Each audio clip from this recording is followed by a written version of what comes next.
Unmute the room. Yep. Unmute the room.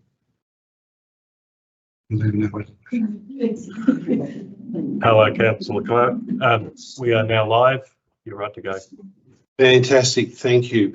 I'd like to begin by acknowledging the traditional owners upon the lands, Hepburn Shire Council, to acknowledge the traditional owners of the lands upon where we work and waters and where we work.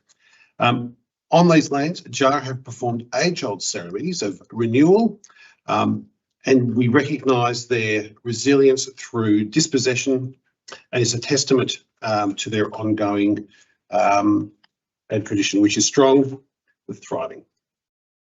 We also acknowledge the neighbouring traditional owners, the Wongatjeri to our southeast, and the Wadawurrung to our southwest, and pay our respect to all Aboriginal peoples, their cultures, their law, and acknowledge the unique role they play in this region. Welcome. I'd like to formally declare the meeting open today. I'd like to welcome all 7 councillors. We have council officers with us, and of course I'd like to welcome the many community members that are here out there today. I'd just like to just note for everybody, so this is my first meeting as Mayor. For those that aren't aware, I am blind, so we are adopting a number of slightly different accessible processes tonight, so bear with us if there are a little bit of hiccups, because we're learning to a degree. I'd like to invite Councillor Pat Hockey for the statement of commitment, please. Thank you, Mayor. We, the Council of Hepburn Shire, declare that we will undertake on every occasion to carry out our duties in the best interests of the community, and that our conduct shall maintain the standards of the Code of Good Governance, so that we may faithfully represent and uphold the trust placed in this council by the people of Hepburn Shire. Thanks, Mayor. Thank you very much, Pat. Thank you, Councillor Hockey. Any apologies, Mr. Thomas? Just through you, Bruce Lucas, Infrastructure Director, an apology for tonight's meeting. Fantastic, thank you very much. Otherwise, we'll note everyone is in attendance. Item number 4, any conflict of interests? I believe there is, so we will move on. Our first item of business is item number 5, which is a condolence motion where we would really like to acknowledge the passing of some strong contributors to our community. Mr. Robert Kennedy, Mr. John Cable, and Mr. Bill O'Connell. So, councillors, do we have someone who's prepared to put forward that motion? Condolence. Councillor Henderson. Thank you. Can you answer a second? Councillor Hood. Thank you, Councillor. Councillor Henderson, would you like to speak? Yes, the motions here before us that council acknowledges with sadness passing of Mr. Robert Kennedy, Mr. John Cable, and Mr. Bill O'Connell. For me, I've known Bob Kennedy since I first got onto council, and I do intend to say something about that in my report later on in the meeting. But I commend this. They're 3 very, very worthy people for this council to be acknowledging. Thanks. Fantastic. Thank you, Councillor Henderson. Councillor Hood. Yes, Mayor. Likewise, I know Mr. Bill O'Connell very well from Trentham, and I'll be making some remarks later in the meeting when I give my report. Any councillor like to note anything now or later in your reports? No, I think if not, I'd like to put that motion forward. If you could raise your hands, all those in favour? That's passed unanimously, Mayor. Thank you very much. Look, duly noted, unanimous voted, and their loss will be missed. Okay, item number 6, we'll just go to confirmation of minutes. We have 2 minutes in front of us, councillors. We have for the meeting in October, on the 28th of October, and of course the statutory meeting held on the 18th of November. I'm after a motion to acknowledge that these represent a true and accurate reflection of the meetings held on those dates. Councillor Hewitt, I'm happy to move the officer's recommendation. Yep. Councillor Cornish. Being seconded? Yep. All right, we don't need to speak on that. All those in favour? No, Mayor. not speaking. I mean, Well, that's my thing. So did you want to speak? no, that's, That's what I thought you said. That's what I thought you said. So I thought no, anyone else wants to speak on it? I presume not. I'll just speak briefly to it. Given the governance rules, my reports were not included due to a timing issue, and but it is a governance process that we're aware of, and sometimes we are not able to meet the deadline. So it's acknowledging that the minutes are complete from that point of view. Thank you, Julie. No, thank you, Councillor Riley. Any other notes? No, so I'll put that motion forward. All those councillors in favour, raise your hand.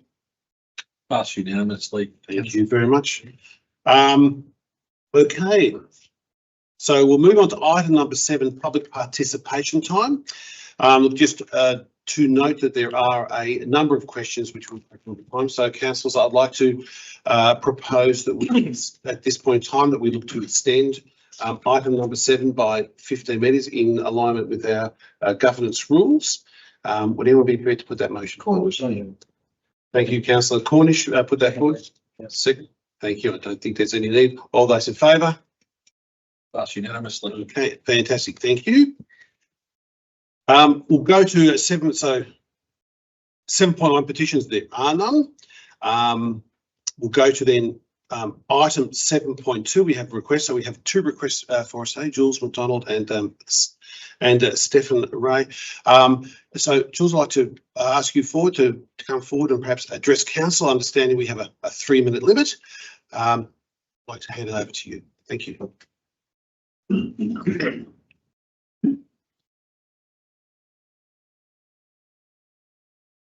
Jules McDonald. Oh, sorry, no, okay. So I'm terrible with faces. Not Okay, my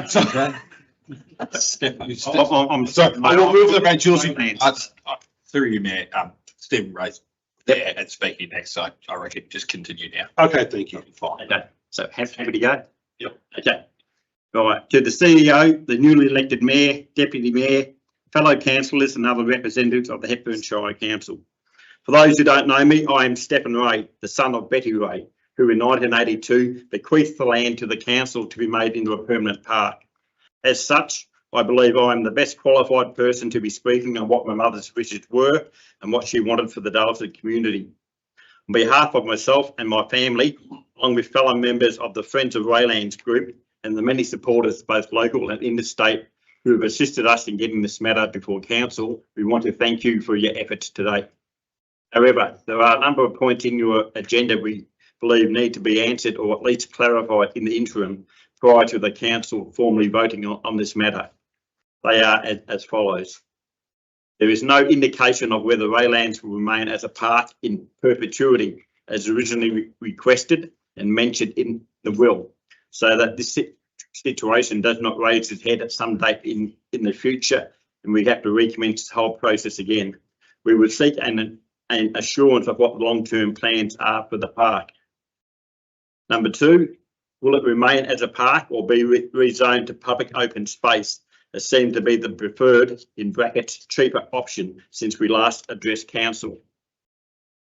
Will the briefing report submitted to the CEO and passed on to council be publicly released so we can have access to its contents and perhaps see why certain decisions were made or not made and the reasons or thinking why?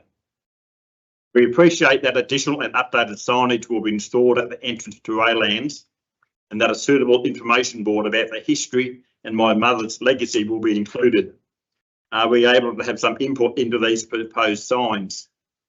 And finally, can we get some clarification about the expression of interest you are planning for to create a formalised arrangement to support community use, gardening and maintenance of Raylands into the future? Thank you. Thank you, Mr. Ray. Mr. McDonald. Senator Quick, thank you.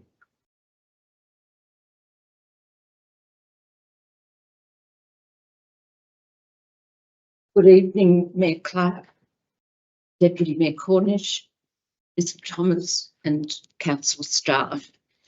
Thank you for the opportunity to present to council, and thank you also for considering the Cinema Group request for an allocation of $50,000 from the Rex Reserve Fund to assist in purchase of equipment for the cinema. We know, and I'm sure you're aware, that there's huge community support for the cinema. It's an inclusive space available to everyone, providing opportunities for social connection, entertainment, school holiday activities, and meeting a wide variety of social, cultural and recreational activities for all ages. Whilst the primary focus is on movies, the cinema will also be a venue for stand-up comedy, small musical and theatrical productions, magic shows, book launches, presentations, and be available to community groups for fundraising events. As a community-run project, it will contribute to community health and well-being by providing opportunities for social engagement and meaningful activity. It will also enliven the main street, contribute to the economic development of the town, and add to the tourist attractions in our area. Our vision for the Phoenix Cinema is in full alignment with the Council's Arts and Cultural Strategy, Daylesford Macedon Tourism Destination Management Plan, and Council's Municipal Public Health and Wellbeing Plan. Greatly assisted by the contribution of the block, we now have an inviting, attractive cinema. The amazing support and generosity of the community, together with the enthusiasm of our volunteers, has succeeded in raising $138,000 over the past 12 months to complete the cinema-specific aspects of the build and partially cover equipment costs. We now need an additional $70,000 to purchase and install the equipment required to complete this project. 30 seconds. The Cinema Group has been liaising with Council over several months, responding to queries and providing all the information required. The cinema is fully prepared to open, with the only outstanding need being the equipment. A Council decision tonight to allocate $50,000 from the $1.75 million still available in the Rex Reserve Fund would make a decisive difference, enabling the project to move forward without delay. Thank you. 3 minutes. Importantly, our request also provides Council with the opportunity to demonstrate support to a highly valued community facility, to honour their commitment to support the redevelopment of the cinema and to garner some much needed goodwill from the community. Thank you. Thank you very much.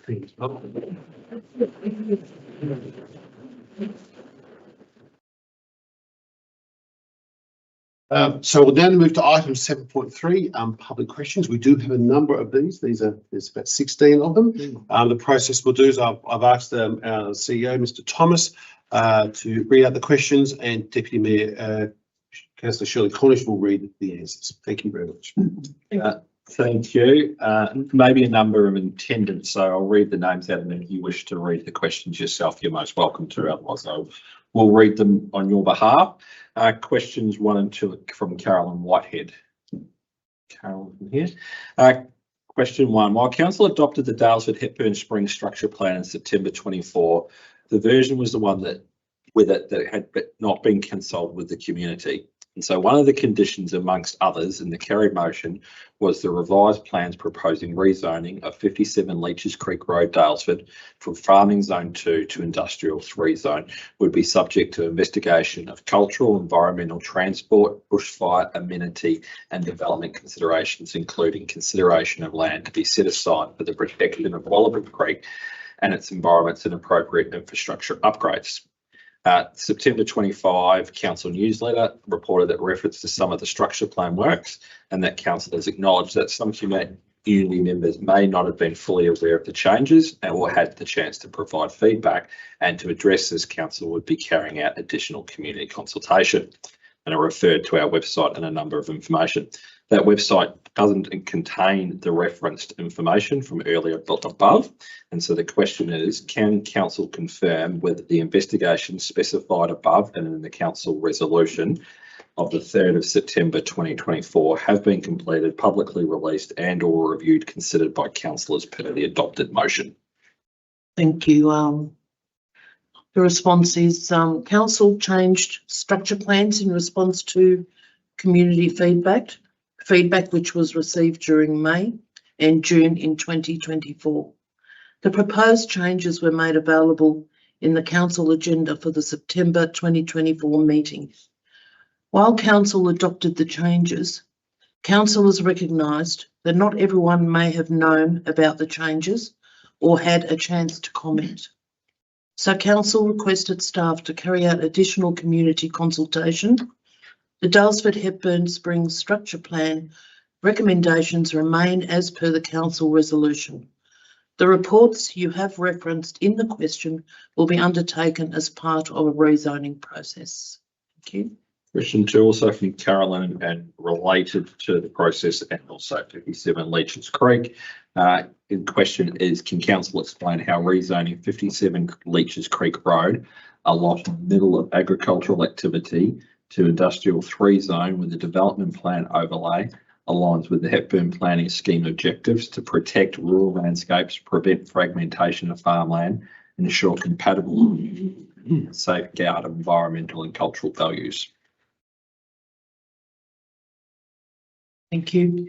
The detailed reasoning for the identification of the land is contained in the Daylesford Hepburn Springs Structure Plan and its associated background documents as published on council's website. A significant factor in the substantial area of the land has been in industrial use for some decades and serves as an important source of employment for the area. Questions 3 and 4 from Jamie McGuinness.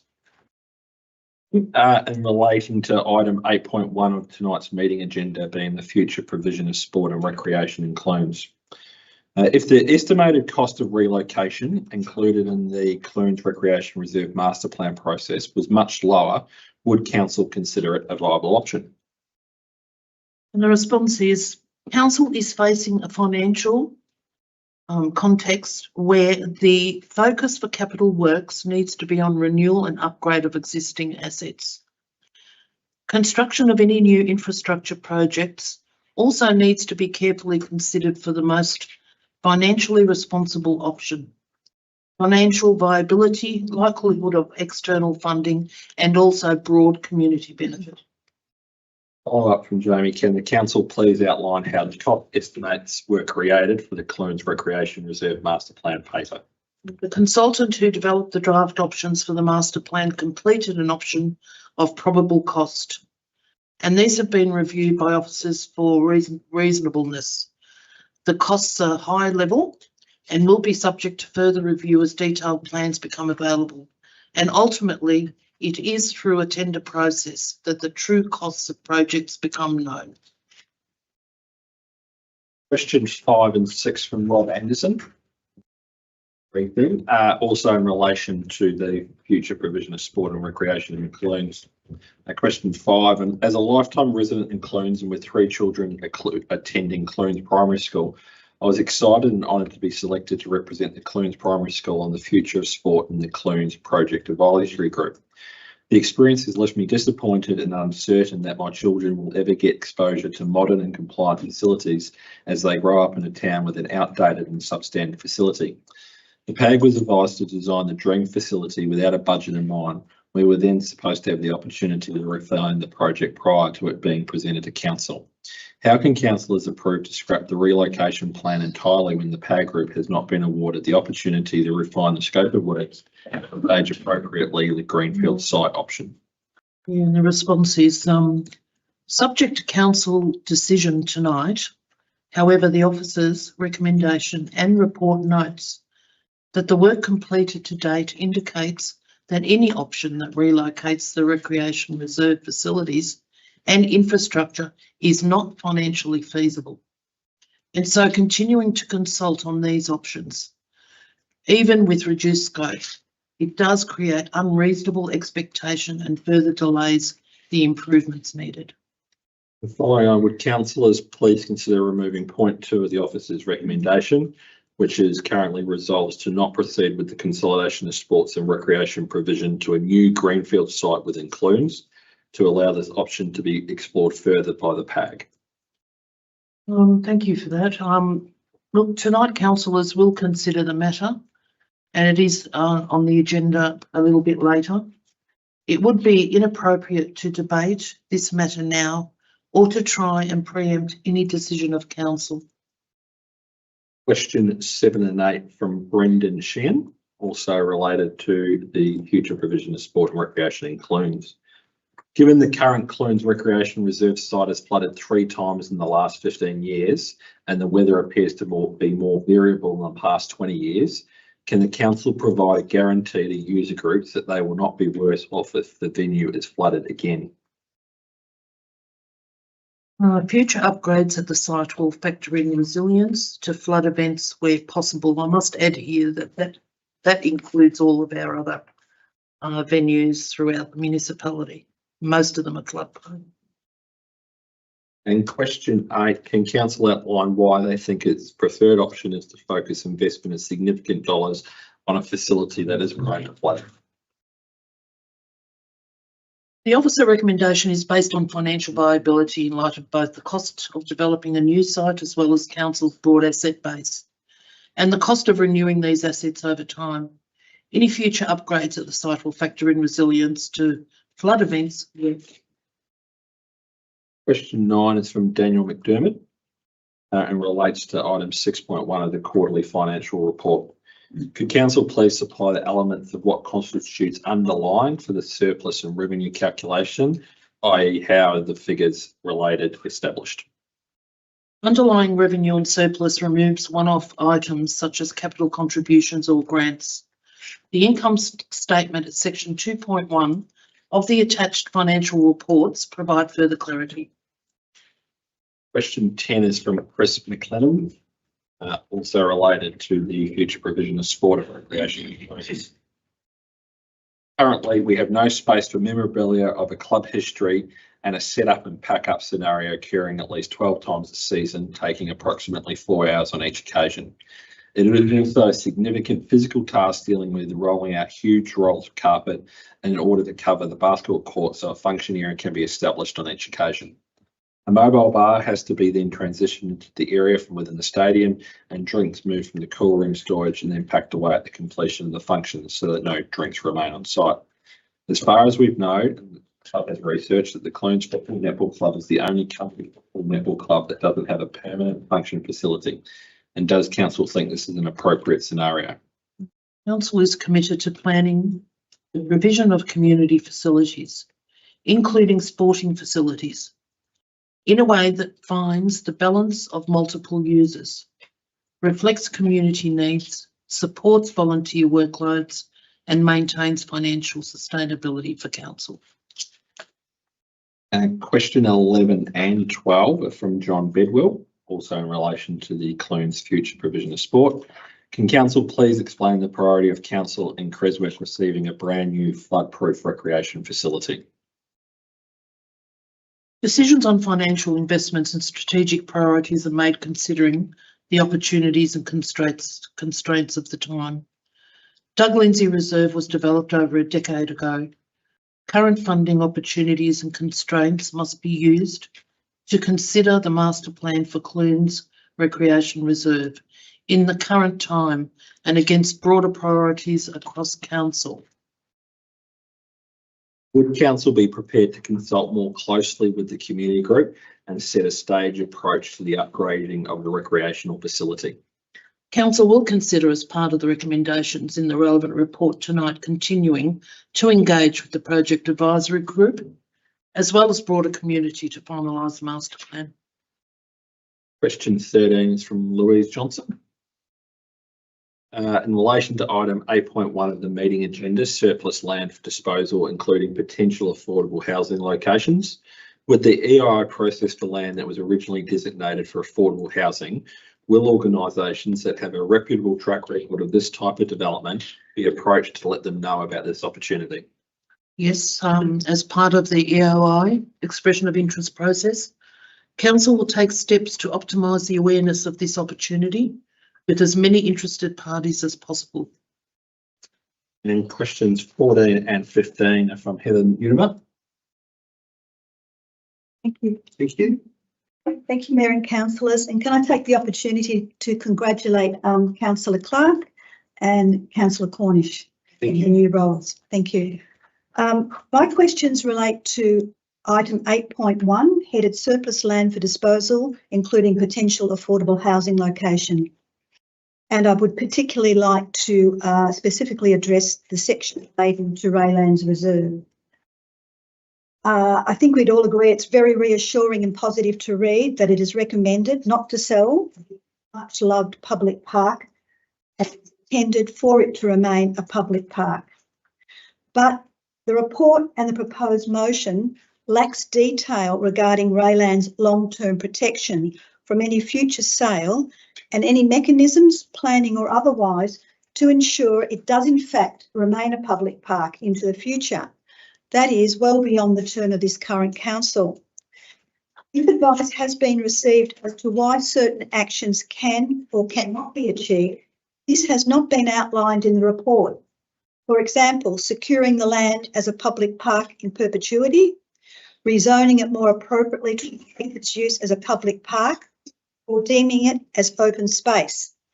There is no indication in the report that any of this has been explored.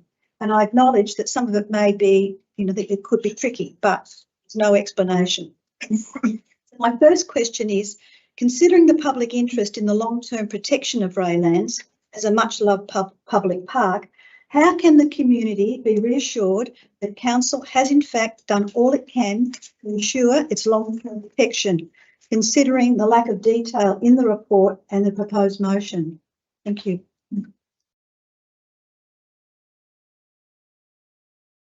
I've structured it, structured a little bit different as I'm speaking to it. Is this public participation time? It's question time. Question time? Yeah, question time. So Question 14, hopefully. 14. I think I can guess what it's going to say, that the item's on the agenda for discussion. Question 14, I'll find that. During this pause, can I just say people are having difficulty hearing? The acoustics in this room aren't very good. Okay. And it would be appreciated if people could really speak. If we can all take note to speak up. Thank you for that. We can hear you, but it's very difficult to hear from that end of the room. It's not just me, I think. No, it doesn't matter if it's you. We're still doing that. Thank you. I shall read out a response. You're very good. Oh, can you hear me? Okay. Officers have briefed councillors on the possible steps to protect Raylands for public use, none of which can be guaranteed perpetuity. That's a word I have difficulty with, as these measures can be reversed at a later stage, and all of which have resourcing and cost implications. The recommendations are made noting the importance of this site to our community and with the objective of achieving the best balance of community outcomes with appropriate resourcing. We will speak to it tonight. Okay, thank you. So in relation to my second question, at the July meeting of council, the following motion was passed, and I quote, that council requests that the Chief Executive Officer prepare a briefing report for councillors with the history of Raylands Reserve at 42 Raglan Street, Daylesford, being bequeathed to council, and for further investigation whether this site could be considered for sale or other use by council. End of quote. The report in this current agenda makes no reference to this briefing report from what I can see. And it is not unreasonable that the community was expecting some reference to this report and the advice which emanated from it, especially considering the controversy that came out of that particular motion. So my second question is, if councillors did in fact receive a briefing report as per the July resolution, why is there no reference to it in the agenda item? And the response is, councillors receive updates and briefings on many sensitive and detailed matters, not all of which result in a subsequent specific council report at an ordinary meeting of council. We can assure the community that history of and community interest in Raylands was certainly discussed at a briefing and informs councillors' decision making for tonight. Thank you, councillor Cornish. Thank you. Thank you very much. I do think it's very poor that it's not, none of that is in the report. I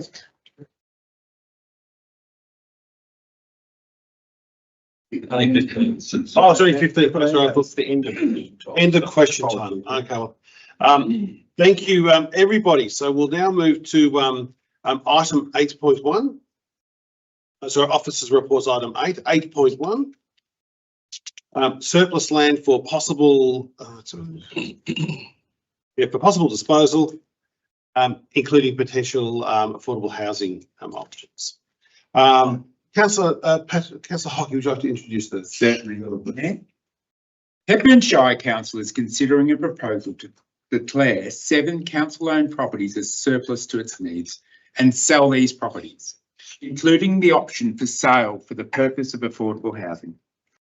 Following the resolution at the council meeting on 29 July 25, council invited community feedback on the proposal via a Participate Hepburn project page and online community survey.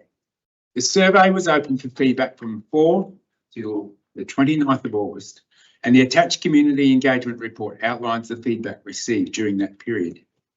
In summary, the web page received 825 visitors, 5% of the Hepburn Shire population, and 81 survey responses, 10% of web page visitors, as 0.5% of Hepburn Shire population.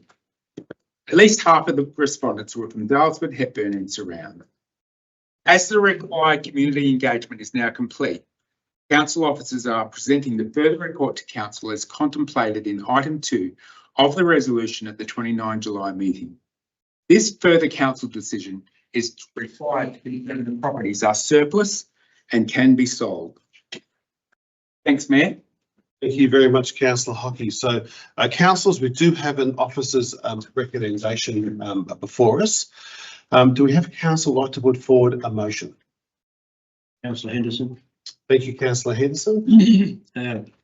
Yes, I'd like to move the officer's report. It's quite a long resolution in the agenda. However, I would like to see the inclusion of 2 extra items, being at the end of the point 8, which does include the issue about Raylands Reserve at 42 Raglan Street, Dalesford. And if we could get those up and have a look at those. So just to confirm, Councillor Henderson, you're putting forward the first 7 items with a modification to 8, is that correct? That's correct. Thank you. Sorry, well, changing the officer recommendation, yeah. So in doing so, and I when we do get the, I'm having trouble seeing those, but I know that they're there. I can take it that they're right. But it has been a difficult situation to come to pass that we actually dispose of some of the farm, so to speak. In selling off, we can only sell the farm once, but a lot of these properties are surplus land. Sorry, Councillor Henderson. We just need to make sure, let's just get the motion sorted. Okay. And then we can come back, then you'll certainly have an opportunity to speak to us. For me, I didn't get a second. Yeah, we haven't got a second yet. So I can read the motion. if you could, that would be For you. great. So, The changes? yeah, the particularly changes. So, and correct me if I'm wrong, Councillor Henderson. So it's the officer's recommendation as published. At point 3 of the officer's recommendation, we've changed the word allows to encourages. Right. And then at part 8, which relates to the Raylands Reserve, a couple of changes to there. So part D, we've been some deletions of words. The part will now read, the motion would now read, request the council officers create a formalised arrangement for the site to support community use, gardening and maintenance. And then there's 2 new parts being E and F. E, notes that the strongest way of protecting Ray lands is for it to remain in council ownership, and council is committed to that. And F, delegates that the CEO is to investigate and undertake further appropriate action to protect the status of Ray lands as a public park. I believe that's What I'm moving. That's your motion. Thank you. I'd like to say, do we have a seconder for the motion? I'm happy to second it, Mayor. Thank you, councillor Hewitt. We'll take that as noted. Councillor Anderson, would you like to speak to the? Now Now you can have a chat. Point of order, Mr. Sorry, Mayor. We have questions. Yeah. Don't we speak to the motion first and then have questions? No, questions first. Okay, thank you. take questions at any point, Chair. Thank you. Okay, questions? Got a couple of questions. So before anyone have to just nominate who has questions, councillor Hewitt, you've got one. Any other councillors at this stage? Got a question as well. Yes, thank you very I'll much. ask you a question. Great, one, two. Thank you. So we'll start off, councillor Hewitt. Yes, just a question for the officers. The properties, the 5 properties mentioned from in the report from A to E are now recommended to be sold by expression of interest for social or affordable housing. The original report that went out only recommended the first 3 properties be offered by EOI for social affordable housing. Can officers explain why the change has occurred and what the rationale for that was based on the community consultation? And it's possible that I might have a follow-up question after that. Noted. Happy to take that one through you, Mayor. So absolutely. So through the community consultation, we did get feedback that those extra couple of properties potentially could be utilised for affordable housing, and I think that's key.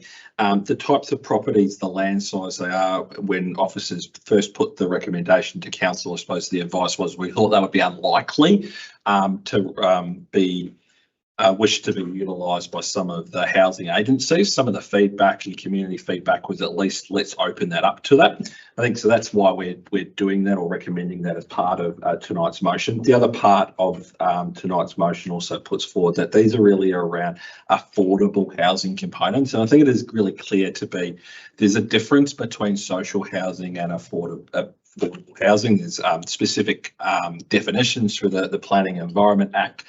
The way that the officer's recommendation and now ultimately the motion that's on the table has been crafted is that those properties can be considered through the EOI process, which may or may not get applications for affordable housing, but it's now not quite as narrow. So we think that's an improvement and has been based on the feedback from the community.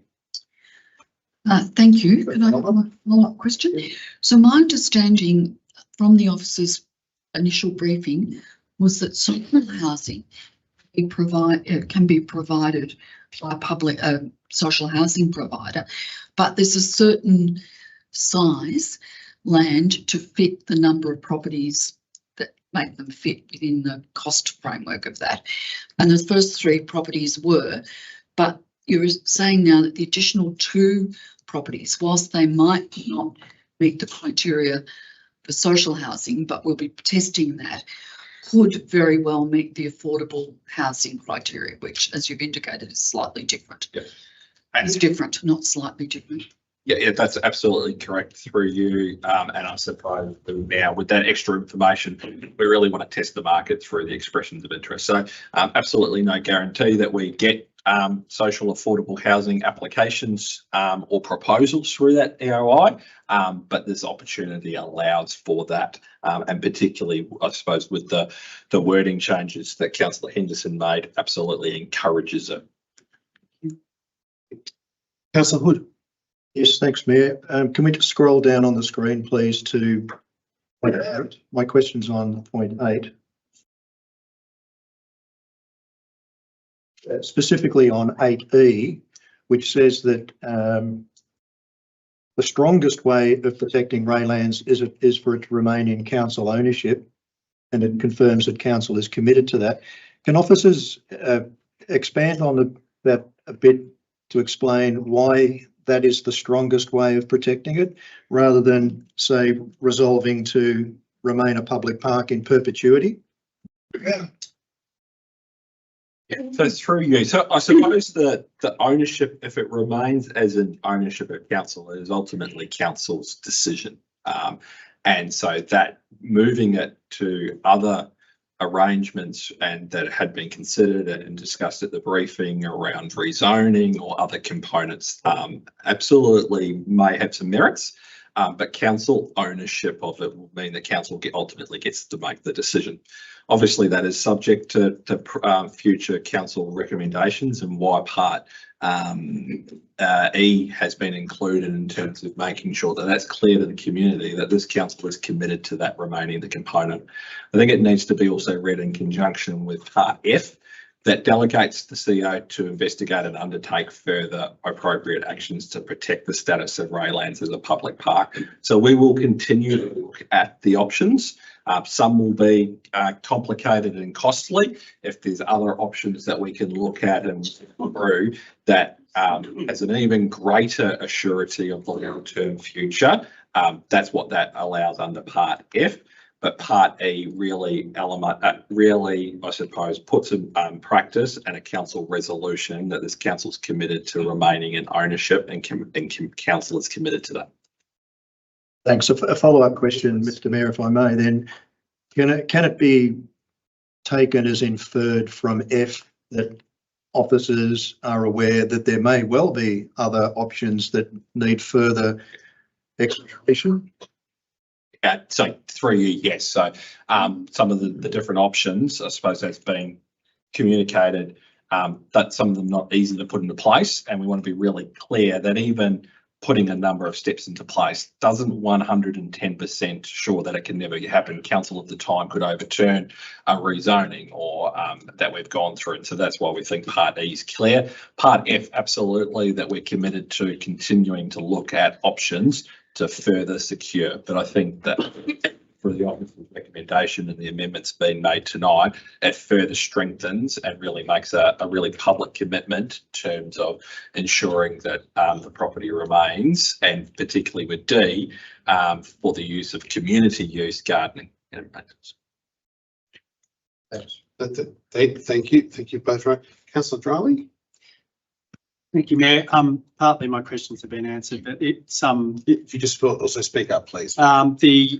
My question, I've got two questions. One relating to the affordable housing changes that we've seen from the original intent of this motion coming to us, particularly around the shift from priority to encouraging. My question is, how can we have any confidence that affordable housing will actually be considered through the EIO process now that it's really just an encouragement? What are the considerations that might be there to really look out for the recommendations in our affordable housing strategy? Through you, Mayor, I think parts 2 and 3 that authorises council officers to commence the process, including the possibility of disposal of properties of affordable housing, and part 2 encouraging affordable housing providers to submit, is absolutely therefore something that our council officers have to do through the EIO process. So you have 110% commitment that that's what needs to happen. Now, whether housing providers decide to put in for the expressions of interest, that will be up to them, and that will be what the market determines. I think it's also important that the final decision of selling these properties, and whether that is just on the open market and for the tendered price or through the expressions of interest in affordable housing, will be a decision made by this council. So questions parts 2 and 3 give you 110% confidence. My second question relates to Raylands, and particularly around some of the concerns that the community have raised tonight around the issue of perpetuity. And I think we've heard partly the response to that and the ongoing commitment to look at options there. But my question is around the continuing use of that site for community and for this that it seems to have been working quite well in this current model. Why is it necessary to look at an alternative governance model that may, in some ways, we've heard tonight, draw concerns for the people who are actually involved at the moment? Through you, I think through some of the commentary through the community engagement and that was shared through councillors' briefings, it's important to make sure that we've got an appropriate management, safety and governance regime in price. And that's all that Part D of 8D achieves. We want to make sure, based on this council resolution motion, in terms of that the site is maintained as a public park, but we want to make sure that there's appropriate arrangements for that in place. What I can also assure you, councillors, that I will do and appreciate sometimes the public question process is not, it's not a two-way component. So Stephen Ray commented on a number of concerns. I've already messaged an officer to reach out post tonight's council decision to work through some of those items. So we'll make sure that happens as well. But there's a strong direction from the officer's recommendation, and I believe only enhanced by the changes through the amendments, that this park remains protected as much as possible within council's control and remains for community use. And that resolution before council only enhances that. Any other questions, Councillor Darling? Just following up on other issue was around the signage, and that the community will have some input into the way that's designed. Yeah, I've committed to that in terms of I'm happy to talk to Stephen Ray. Like, it's not going to be full-blown community consultation on a signage, but I'm happy to have a conversation in terms of some of the family that have been involved. Okay, thank you. Councillor Hood, another question? Yes, if we go back to the first 5 properties, I'm glad to see that we're now encouraging affordable housing providers rather than just allowing them to make a bid. Having said that, what sort of price differential might we see for the first 5 earmarked for affordable housing compared to the open market? Could there be a material difference? So through you, so absolutely there could be a difference in it, and that's why we're doing the expressions of interest. So I suppose ultimately how it will work will individuals will be able to submit through the expressions of interest. We'll set that up in a proper way in terms of probity and procurement and the such. Some people will say, I'll just purchase the property for X dollars, unencumbered as a normal sort of sale. Another housing operator might say, well, I'll purchase it, council, at a reduced percentage, but I will ensure that we will build X number of affordable housing units. That's what the expressions of interest will do. We will then review that. Where is good value for money? Where is good value for our community? How does it align with our council plan, our affordable housing strategy? And we'll provide a recommendation to council in terms of that's what council will have to balance. And that's why doing it in a public manner through an expression of interest is as transparent as we could be. Thanks. Councillors, any other questions? No, so I might invite Councillor Henderson to bring a motion forward. Would you like to speak? Thank you. I'll finally get to be part of selling the farm. Yeah. For all this. Look, it is a big step for council to sell off land because we can only sell it once. But the good thing is here we have an opportunity to dispose of it in a way that the community will get the maximum value from that land. At the moment, a lot of this land sits there. We maintain it. It costs us money actually to maintain the land. Some would say we don't maintain it properly. Well, there's plenty of argument in favour of that as well.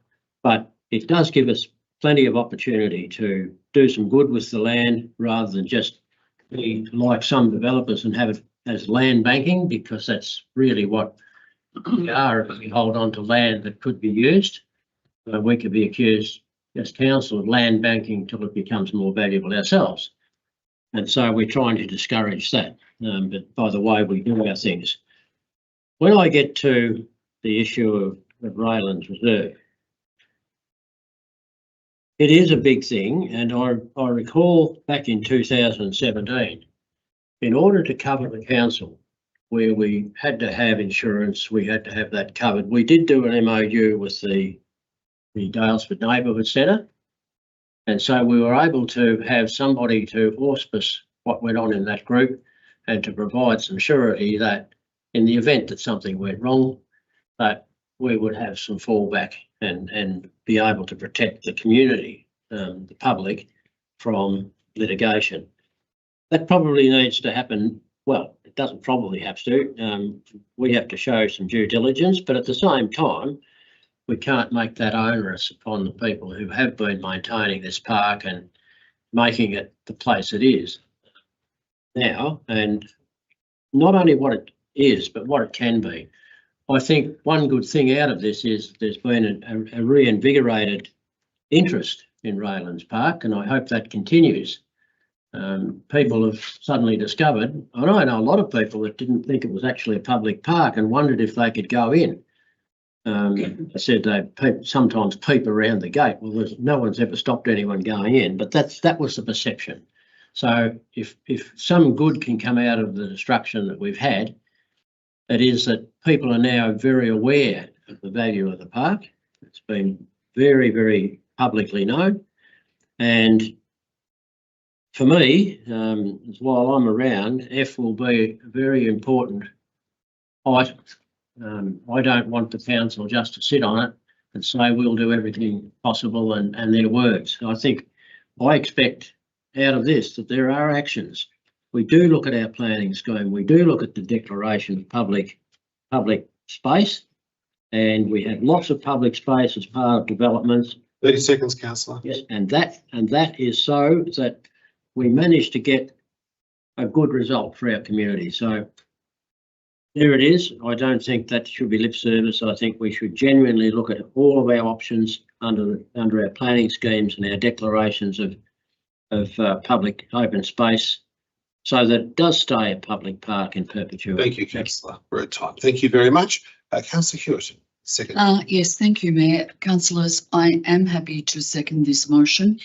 I think that the land has been determined to be surplus. There's no reason that wasn't changed with the community engagement process, and to encourage affordable housing is consistent with our housing strategy, and so I support that. It's good to see that the community engagement actually led to another 2 properties being added onto the list for affordable housing to be sold in that way.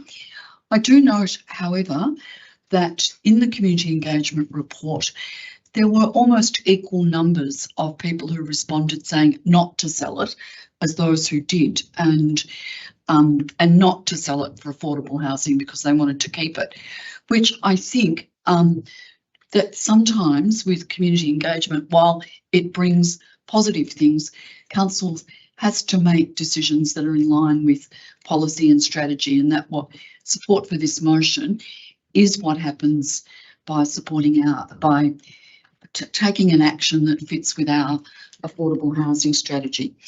In relation to the Raylands property, like Councillor Henderson, I'm really pleased by the community support that that looking at this again brought forward.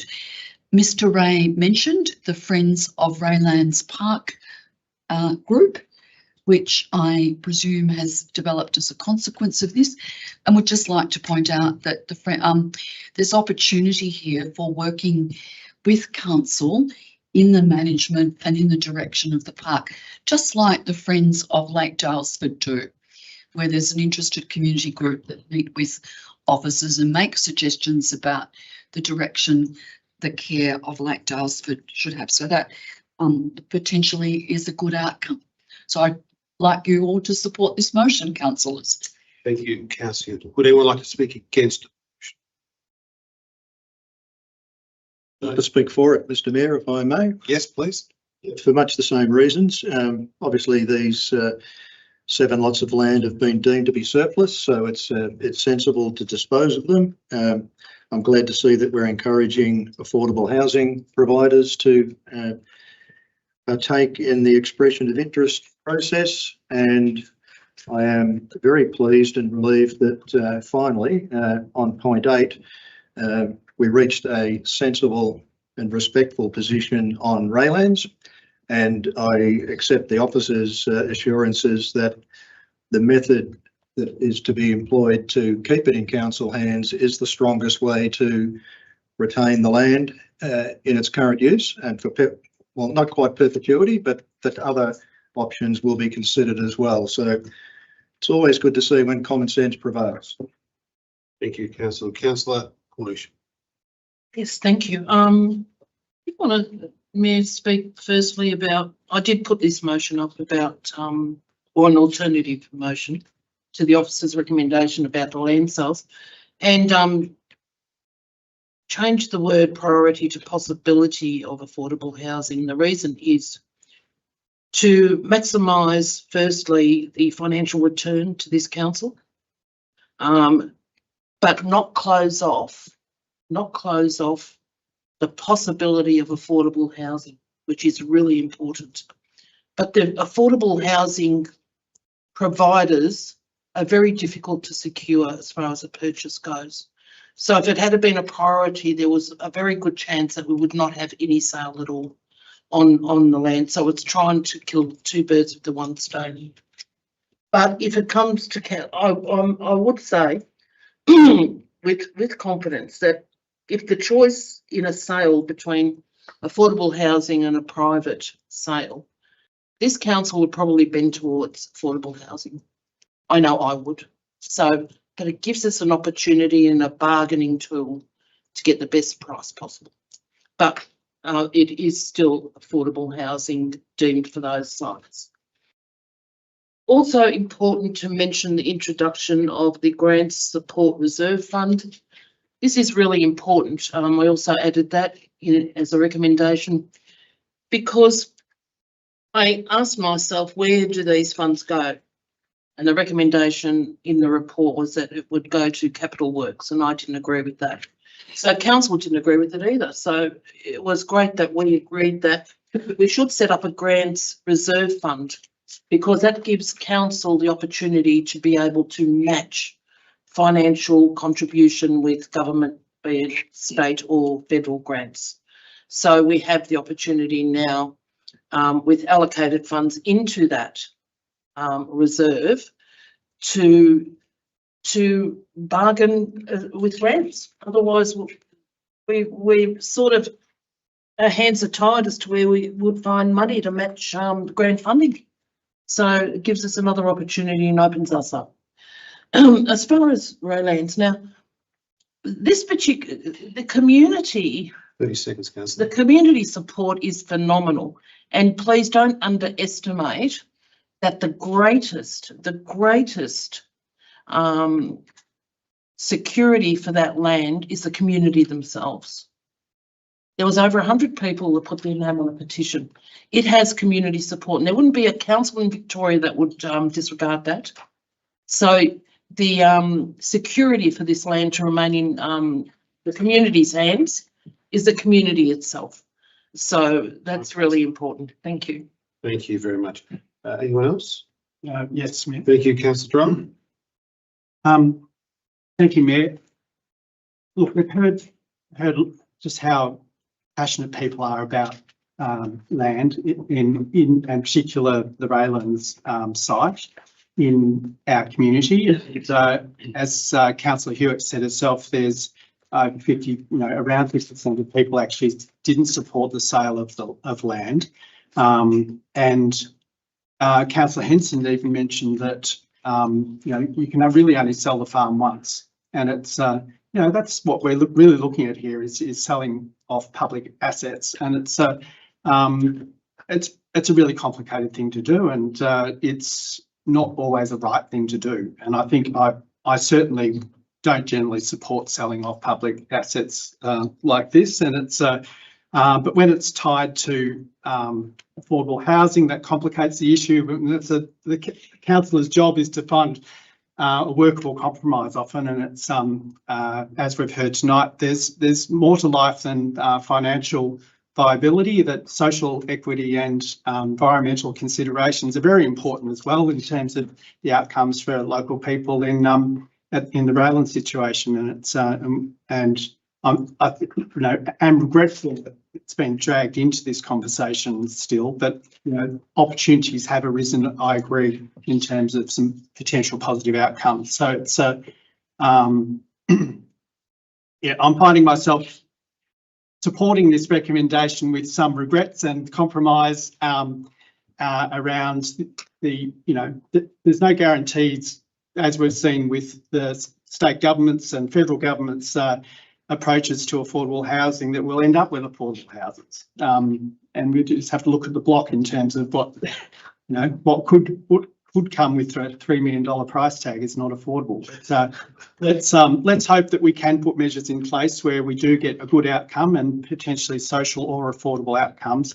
But there are many options to not sell the farm and still have affordable housing through diverse models of approaches to affordable housing that could be community land trusts or other opportunities where we are able to keep our land and you know, think about other ways we could use it productively. So but you know, on that basis, I think I've said my piece, but I will support this and look forward to it coming back to us and making a choice. Thank you. Councillor Lockie, do you want to be left out? Happy to be left out. Thank you very much. With that, councillors, I would like to put the motion as presented to the floor. All those in favour, raise your hand. Passed unanimously. Passed unanimously. Well done. Thank you very much. And I'd just like to include, I would like to pass on a real thank you to the officers for the process that you've undertaken, you know, with respect, care, sensitivity, understanding. Thank you for the process. And I'd also really like to thank the community. I'd like to thank you for your involvement, your engagement, and advocacy. And I think we're really looking forward to working with the Friends of Rayland Park as we move forward. So thank you very much. Okay, we'll now move on to item 8.2, the future provision of sport and recreation for Clunes. Councillor Hewitt, would you like to introduce? Thank you, Mayor. Yes, this report that was published in the public agenda is a report on the provision of sport and recreation facilities in Clunes. It's a progress update on the future provision of those that and the work undertaken to date, and a recommendation to progress the Clunes Recreation Reserve Master Plan. In 2023, Council considered a draft master plan for the Clunes Recreation Reserve, which is known as the Bull Millgate Reserve. Council amended the project scope to include the formation of a project advisory group and the investigation of consolidation of the recreation functions, which included football, netball, cricket and bowls, by relocating from the Bull Millgate Reserve to a greenfield site. The site assessment and concept master planning is complete and it indicates a relocation cost of above $30 million. The options to focus renewal and upgrade works at the existing site have been costed at between $7 million and $16 million. And as indicated in the answers to the questions from the Clunes community, they are high level costs. In considering community outcomes and financial viability, officers have recommended that the master plan is completed, focusing only on the existing site, and that completion includes schematic planning and design for the pavilion. Thank you very much. Councillor, a officer recommendation in front of us. We'll take that as read. do we have everyone's prepared to put forward a motion in relation to this issue in this report? I'm happy to move the officer's recommendation Excellent. As written. as written. Thank you very much. Thank you, Councillor Hewitt. Anyone would like to second that? Cornish. Thank you, Councillor Cornish. You'll second that. All right. So I'd like to now open up to councillors for questions. Mayor, I'd like to propose an amendment, in fact. Yes. Yep, so So we'll hold your thought, Councillor Hockey. We'll come to questions, and then we'll come back to your amendment. okay. Amendment. Questions, Mayor, Councillor Hood? Thank you, Councillor. Any other questions? People have questions? Yes, I'll. Thank you. Question, Councillor Hockey. Yeah. I'll ask the question. Councillor Strong. Thank you. We'll start off with Councillor Hood. Thank you. Thank you. I'd like officers to expand a bit further on the estimated cost. Both the $30 million for the Greenfield site and the very broad range of between $7 and $16 million for the existing site, which is a very large range. What confidence level can we take from those estimates? How have they been arrived at? Thank you. So thank you, Mayor. I suppose like any project early on when you're doing a feasibility component, which is really what this is, we have relied on expert consultants who have experience in developing sport and recreation facilities to put the costings together of both.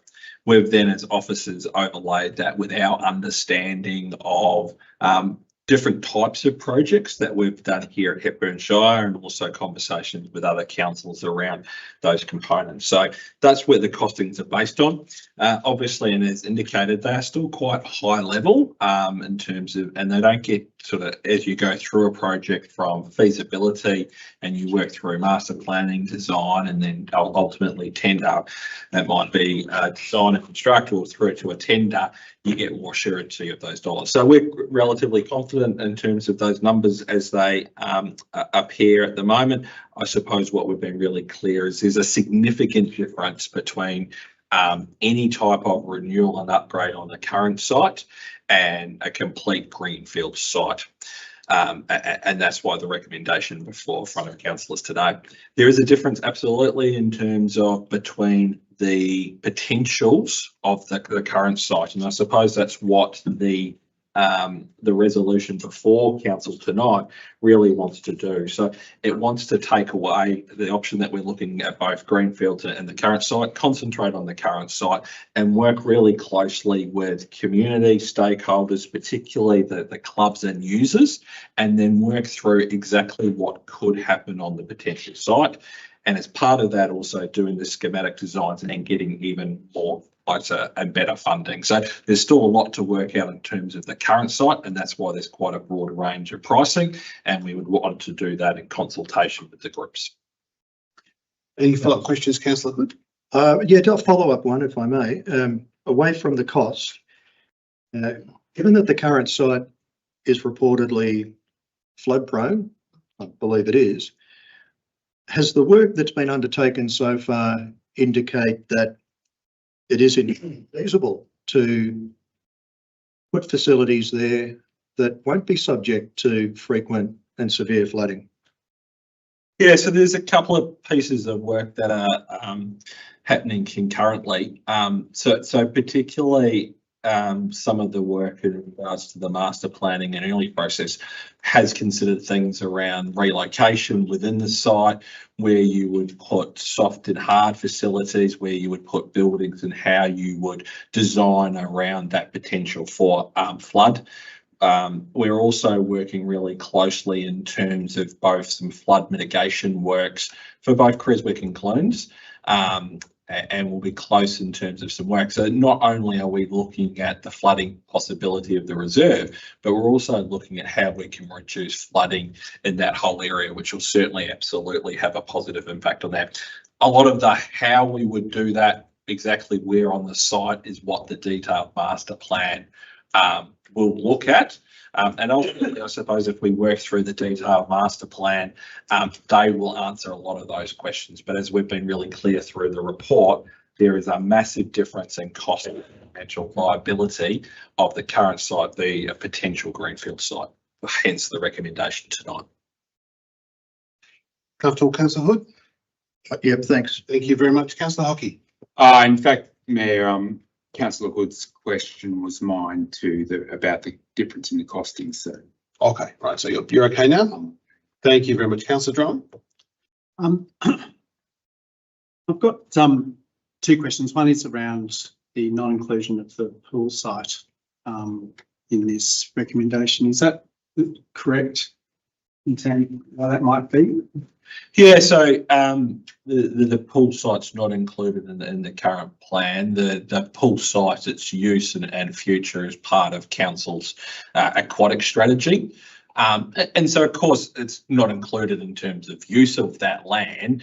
Of course, interactions, car parking, how the two facilities will work are certainly part of how the detailed master plan will look at. But this is very much about the future use of that facility, how we make sure that it's appropriately scoped for future recreation use, and how we respond to some of the really real concerns by the club in terms of volunteer fatigue, how we make sure that we put appropriate facilities into place. And so that's why this master plan is really looking at the remaining parts of the site. The pool is part of council's aquatic strategy work. Any follow-ups, councillor Drum? Yeah.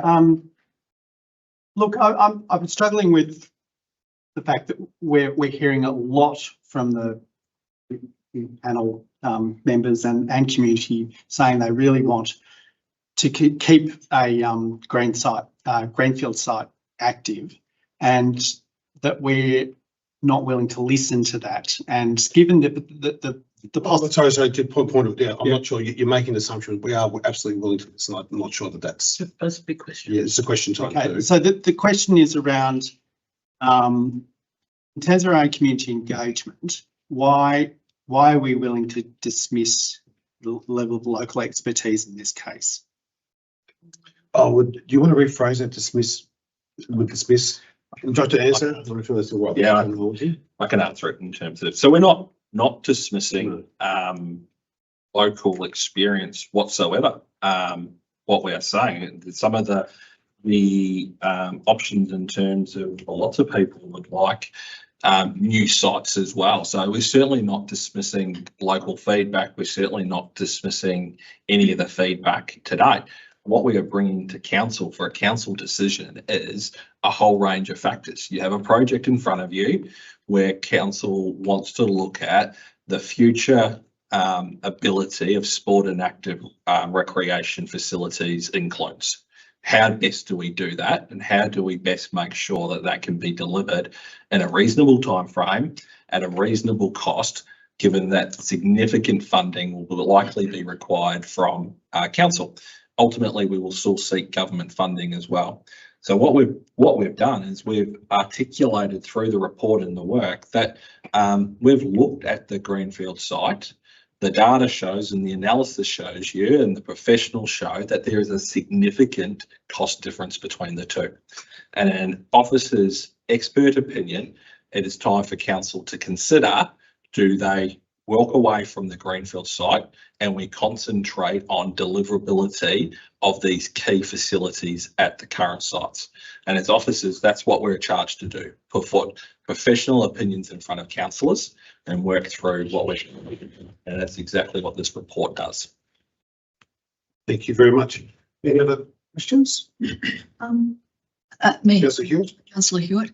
Thank you, and thank you, Mr. Thomas. Just a question on the gender impact assessment, which in the page 22 of the published council agenda says that one's been conducted, and it aligns with a certain number of the council plans for the master planning. And there are figures on page 18 and 19 of the cricket club, the football club, the netball club, and just those three. Do we have any indication of what is the participation of women and girls along with the active women and girls strategy in those various clubs?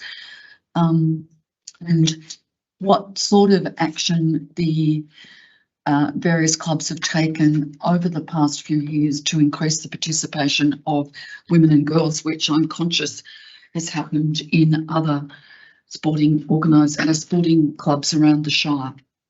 Yeah, so I can't speak to specific numbers. We obviously we would have that data and being part of that can talk, I suppose, more holistically that clubs have a really high level of netball participation, which is predominantly female, but we're seeing increase particularly of junior females playing football as well. And so there's no reason to suspect that's any different in these components. Provide that information to councillors offline.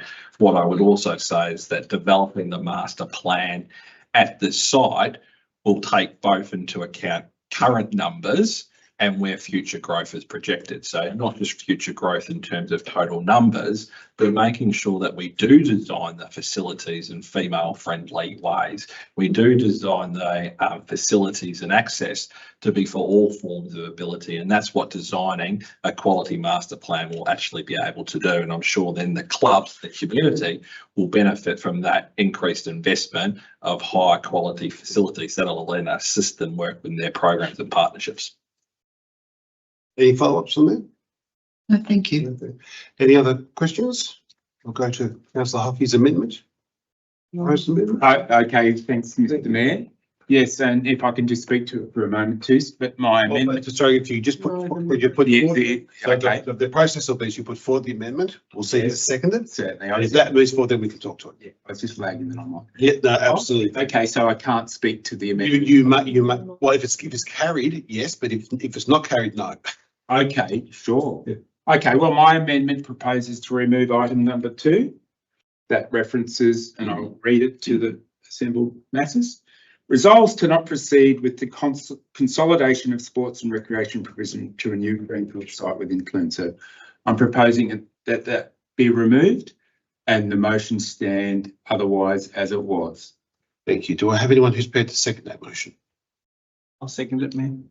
Thank you. That's seconded. All right. Would anyone have any questions for Councillor Hockey on the amendment? Now the process from here, just to check. I think Councillor Hockey should speak to Speak to it. There you go. And then councillors, you should vote on whether the amendment is accepted. And then we can move. You'll either have a new motion or you'll have the previous one. That's Thank you. Okay. Councillor Hockey, the floor is yours. Thank you very much. So the reference to whether or not the site was subject to flooding is certainly pertinent because for local people, of course, we all stood and watched as people jet skied on the Oval back in, I think it was 2010. And so at that point, the aquatics and the sports ground literally merged and became one and the same as people used the Oval jet skiing. So it certainly is a very genuine problem. And it's a matter of great importance to the residents of Clunes. And as folk have noted, it goes back now 20 years. And also, in fact, further afield, as many people from the wider region are drawn to the good vibes of the Clunes Football and Netball Club. Many of the folk are from all about the place, but it's just such a good, strong club and others. And the club too unanimously opposes the removal of this option of continuing to explore the move to a greenfield site and want this kept on the table, especially at this time as they work with MPs to seek funding. It's for this reason I'm asking you to support an amendment to the motion with point 2 removed. The club is adamant that a move to a greenfield site must remain, not the least because discussions so far with MPs have noted that due to repeated flooding at the site, a large investment at the existing site may be financially reckless. Similarly, the club believes that estimates of the cost of a move are wildly overstated and they would like the opportunity to revisit the estimates and indeed obtain some of their own. Bear in mind that our own projections anticipate over 400 new homes in Clunes in just the next 15 years. Because of the affordability of land in the West, it is likely that these will be families, young, which is so important for Clunes' future. A revamp of the existing site will neither be fit to accommodate spoke or fit for our uncertain climate future and more floods, and nor to this expanded population. We need to keep all options on the table. And so for this reason, I'm proposing that the motion remove item 2, but otherwise stand as it is. Thank you. Thank you. Councillor Darling? Yes, I support councillor Hockey's amendment. It's more than just a cost consideration again. I think that it's you know, obviously a community resilience issue, particularly around the flood zone, and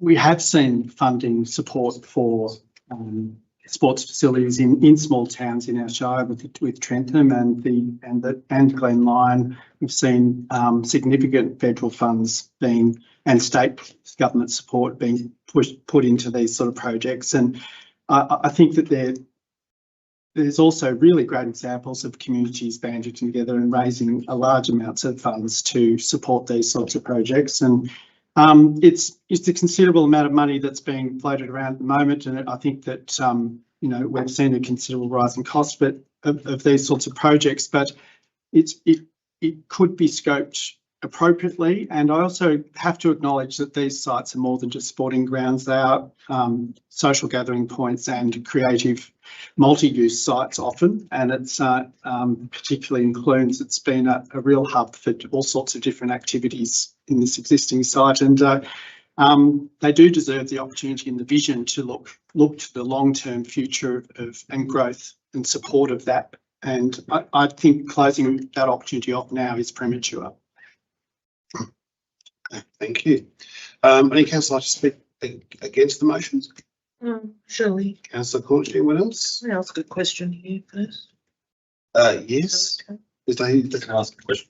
Yep, definitely.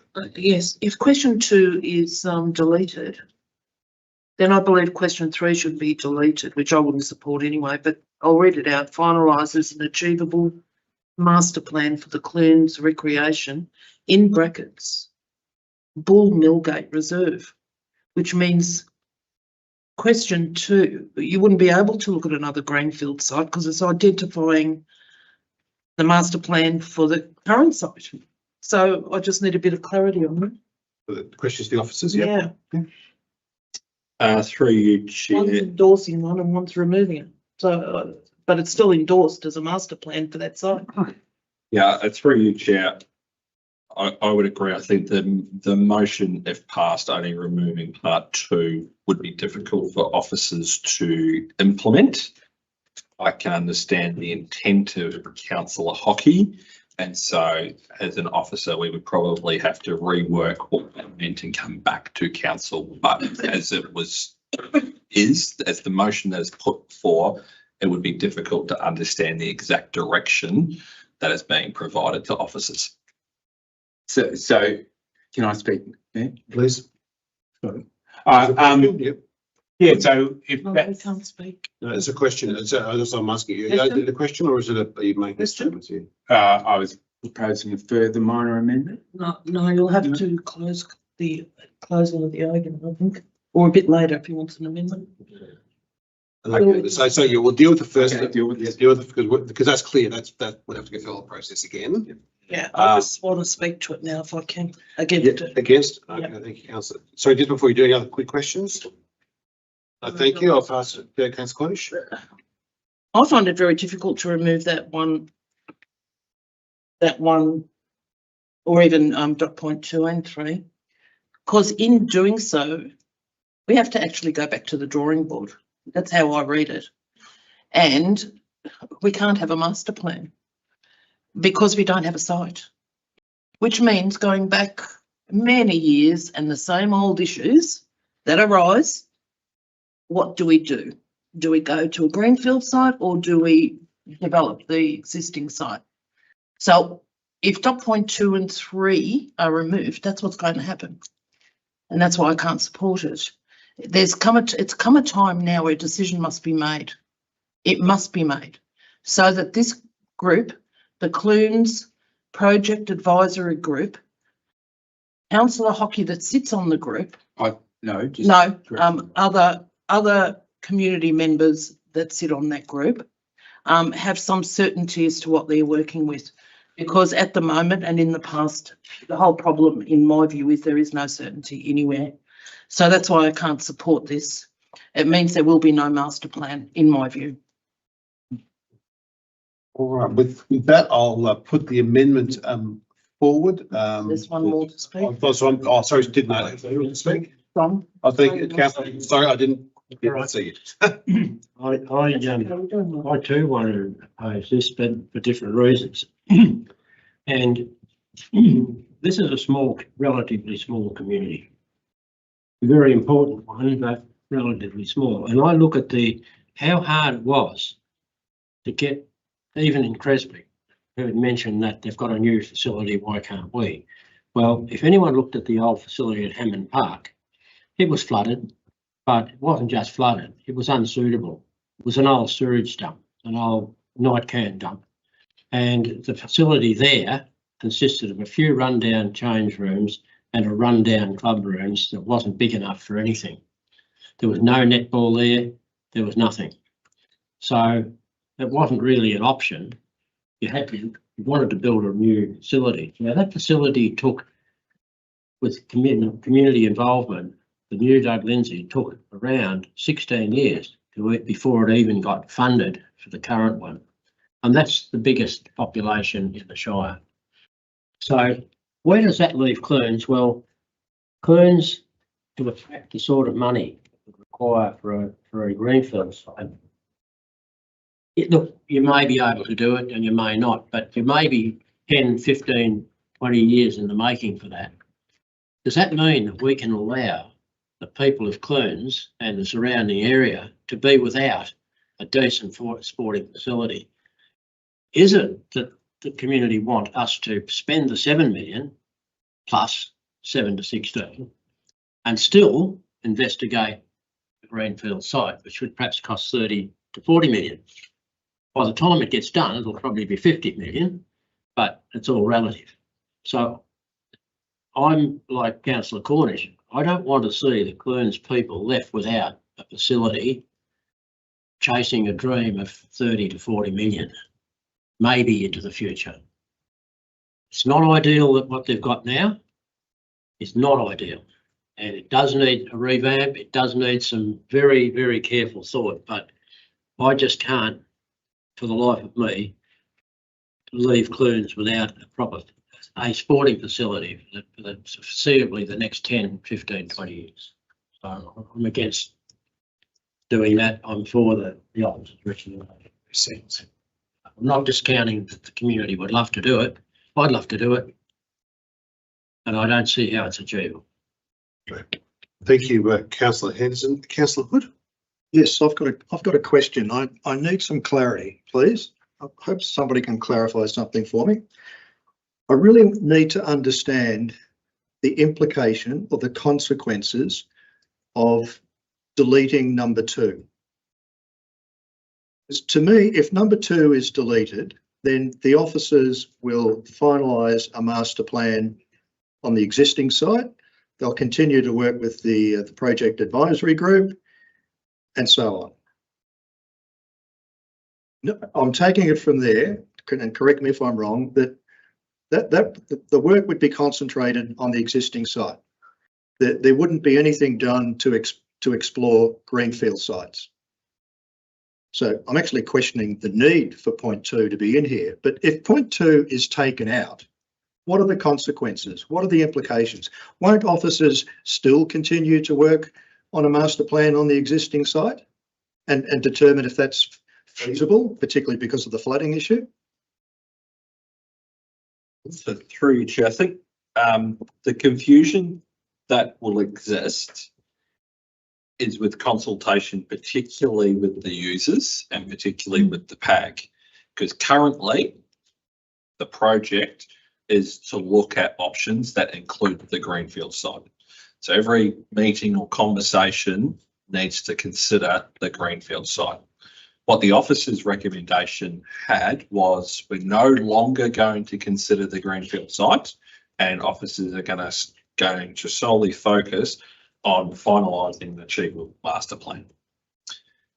Removal of point 2 as per the amendment, I don't think provides clarity in the way I read and interpret the the motion to not be considering and working on the Greenfield site.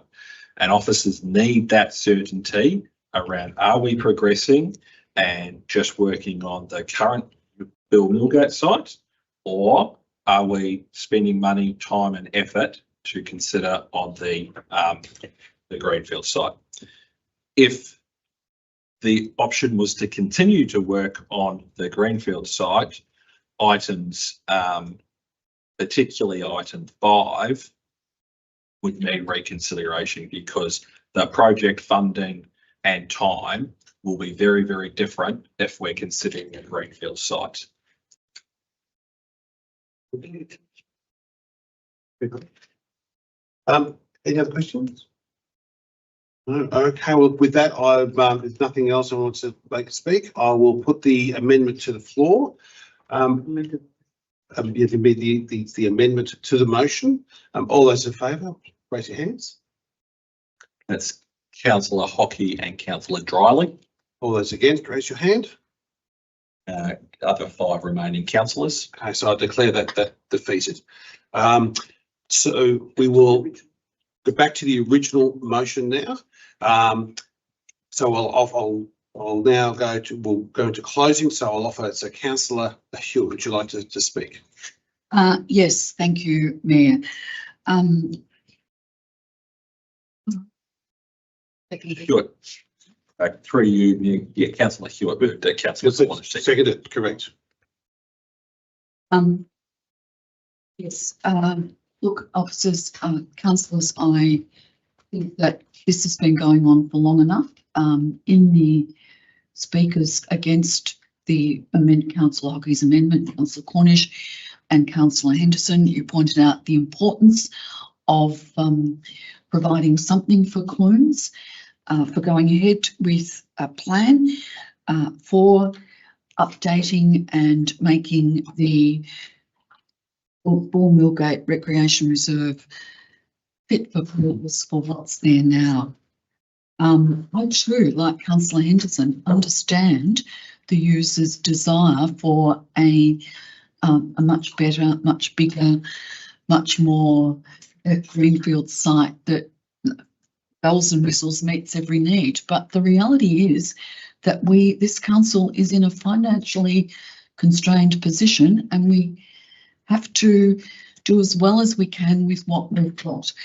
There was a mention in some of the questions, or people should get grant money from state or federal government. History of this council, and it's well known, is that even if you get grant money from state and federal government, there has to be a considerable council contribution, and we just don't have it there to meet the costs of a new greenfield site. And I'm sure the people of Clunes would not want to have to wait, as Councillor Henderson indicated, 20, 15, 20, 30 years for something that might never be achieved. So yes, I acknowledge that this is not the bells and whistles sports ground that some in Clunes might want, but it is something that will improve what they've already got there, and that is what we're able to do. So I urge you to support the motion. Thank you, Councillor Hewitt. Councillor Cornish. Yes, I have an amendment, Mayor. If I may read it. Debate closed. The debate's closed. No, I'm now dealing with a different motion. Well, the debate is closed. The debate's closed. We're summing up. Oh. So, I'm not happy with that. so the debate's closed, Councillor Cornish. Fair enough. You did second the motion. Yes, which means oh yes, you Yes, did. you want to speak to it? Oh, sorry, I thought the amended debate was closed and not the motion. No, we got to the motion. That's everything. The questions on the motion. I mustn't be paying attention, thank you. You're welcome. This will wait for another day. I have another opportunity somewhere. Yeah. Thank you. So, okay, you don't need to speak on the way? No? Okay, so you want to say the words? No, I think councillor Hewitt closed. Close to debate. Okay, it's great. It's close. All right, so we'll put the motion, all those in favour of the motion. Did the rest of us get a chance to speak for or against the motion? Yeah, I don't think we spoke to this motion. No. Because you went straight to councillor Hewitt. She was just speaking. to Yeah, it. Yeah, we, so she's Speaking to it. speaking to it. yeah. That's what I was doing. Yes. Sorry, can I just, point of order, just Point of wait a order. moment. Okay, yes. Point of order. So I think we've finished the debate there on the amendment. Move back to the motion. That's right. Councillor Hewitt as the mover of the. Speaking to it. Spoken to it. Yes, So now would be for councillor Cornish second it. yes. I did second it. Yep. Yep. So be able to speak to it and obviously. And then anyone And I can over put the my for others amendment. to speak to. And because we're. Can you put the amendment? Yes, Yes. Okay, all right, okay. I was right. Okay, go on. Oh, All right, so dear. councillor Cornish, you wish to propose an amendment? I wish to propose an amendment to the current motion. Thank you. Dot point 8. The inclusion of the Clunes pool site into the proposed master plan. So can you just outline that a bit more for me? Dot point 8. Yeah, this is a new one? This is a new dot Yep. point 8. Yep. The inclusion of Clunes pool site into the proposed master plan. Okay. Second. Is there a seconder for that motion? Yes, I'll second that. Yes, seconded. Oh, would you like to speak to that? Yeah, I would. There has been much discussion. I respect the fact that, contrary to the advice of the CEO, I have a different opinion.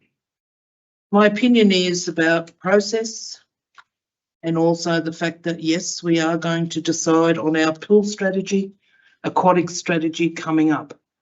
But this is a different process in my view. This is about a master plan with an existing pool on site. Now, to not include the pool, in my view, would be to assume that the pool will close in the future. And I am not prepared to make that assumption at this stage. So including it in the master plan would identify it as being something that is existing, something that council consider removing it from the master plan, if so be it down the track, if we really have to. But I think it's important that it's included at this stage. It is on site. So, yeah. Thank you, councillor Droney. Thank you, Mayor. As I briefly mentioned in the previous discussion around Raylands, it's often a series of compromises, and we're now discussing not a greenfield site, but this site. So in that context, I think it is appropriate to include all the existing facilities on that site and not to make any assumptions about future use at this point. I think it should be, and it's entirely appropriate that that facility get the attention that it deserves. Okay, thank you. I'd like to open council for questions, noting that this is the first time we've heard this amendment. Any Just questions? came off. Yeah, Yes, I'm happy to raise a question. yes, thank you, councillor Hood. Regarding the introduction of the pool into this discussion. Perhaps the chief executive might like to confirm, is it not the case that over the last 2 or 3 years, we've been spending considerable time and effort compiling an aquatic strategy where we've looked at the condition and the future of all of the Shire's pools? Is that the case? Through you, Mayor, that is the case. Take the opportunity maybe just to clarify that. So council has a aquatic strategy, and as part of that, now we're undertaking the next stage of that, which is to look for the future aquatic provision and how it's developed. Council's undertaking that work. We've been delayed in that, but that's anticipated to come to the council over the next few months, I would say early into next year. And that's particularly why this pool site was excluded from the master plan, to ensure that the pool does remain opening. So excluding it from the master plan means that that's part of the site doesn't get considered or what it could be used for. And so this master plan work and the officer's report in front of you has no consideration for closing of the aquatics. That's a very, very separate measure. Any follow-ups, councillor Hood? I thought that was the case. Thank you. Any other questions from councillors? Yep, I have one. Yep. Will the inclusion of the pool into the master plan affect the aquatic study? Through you, Mayor, and I'm taking these questions and thinking about the process of how this master plan would work now. But the inclusion of the amendment therefore puts the pool site into the master plan. Therefore, it really will need to consider how it relates to the aquatic strategy works. It absolutely will have an impact on that. And then means that we need to look at that whole site and actually how it's utilised. So I think it would have the opposite impact because it actually would question what the pool is being used for and why by that inclusion. Whereas at the moment, and for this particular project and report in front of council, the pool and the pool use and that component of the site is off limits and not being discussed as part of this current master plan work. And just a final question, would the inclusion of the pool on that master plan site affect any other pool site around the municipality?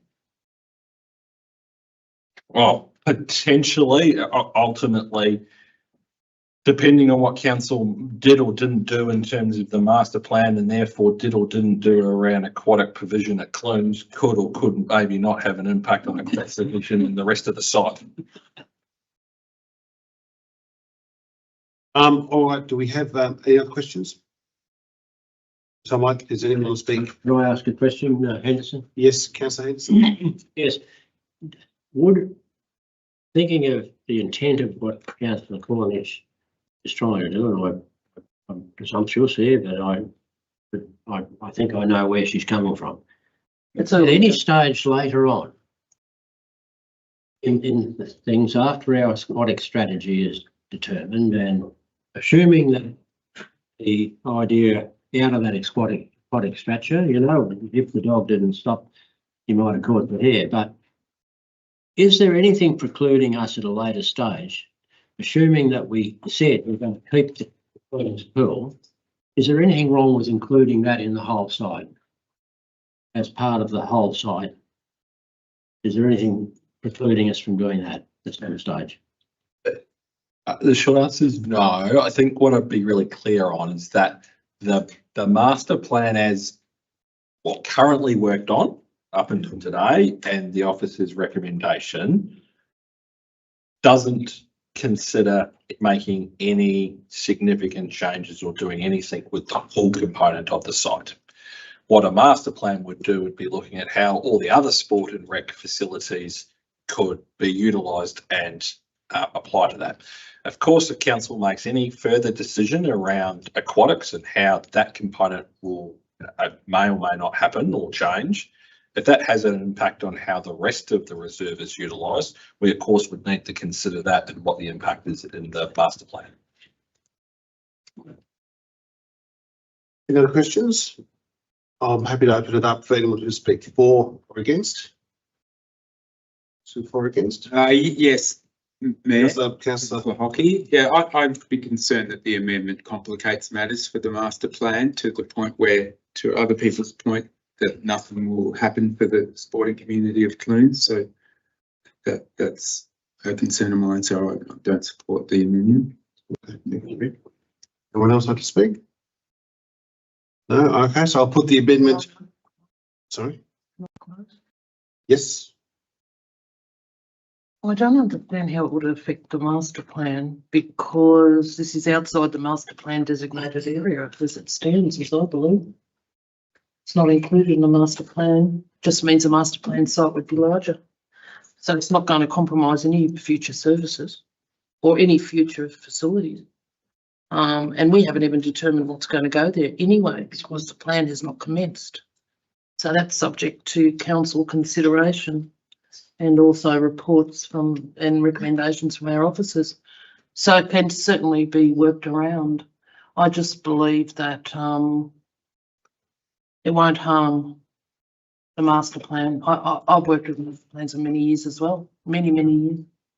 I can't see it harming a master plan when it sits outside of the designated master plan area. It just means the area will be larger. That's all. Thank you. All right, nothing else. I would, I'll put the amendment to councillors to vote. And would you like to just, can we just read out the amendment for councillors?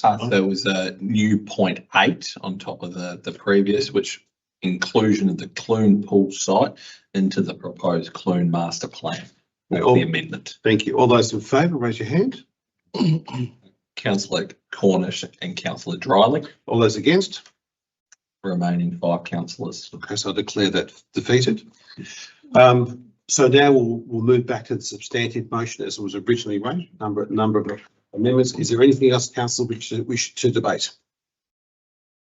Well, you might, so Councillor Cornish seconded and sort of spoke to that and that, but you may, other councillors may wish to speak against. So I was going to close the debate and then open it up for people who want to speak for or against. Yep. The motion minus the vote. Motion's originally standard, so yeah, it stands. Anyone like to speak for or against? Yes, Mayor. Yep, thank you. So I do think the motion as it stands underestimates the problems with the current site, the profound shortcomings of the building, but the flooding risk. If there is money spent in the proportion of, we're talking about $16 million, and that site receives multiple flooding in the next decade, it will literally be a write-off. Thank you, Councillor Hockey. Anyone else?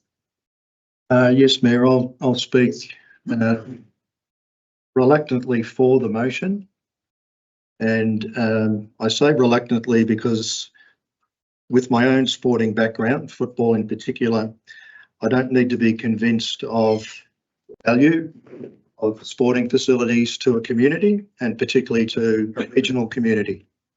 And I see that as terrifying and very much core business for council to provide the community with suitable sporting facilities.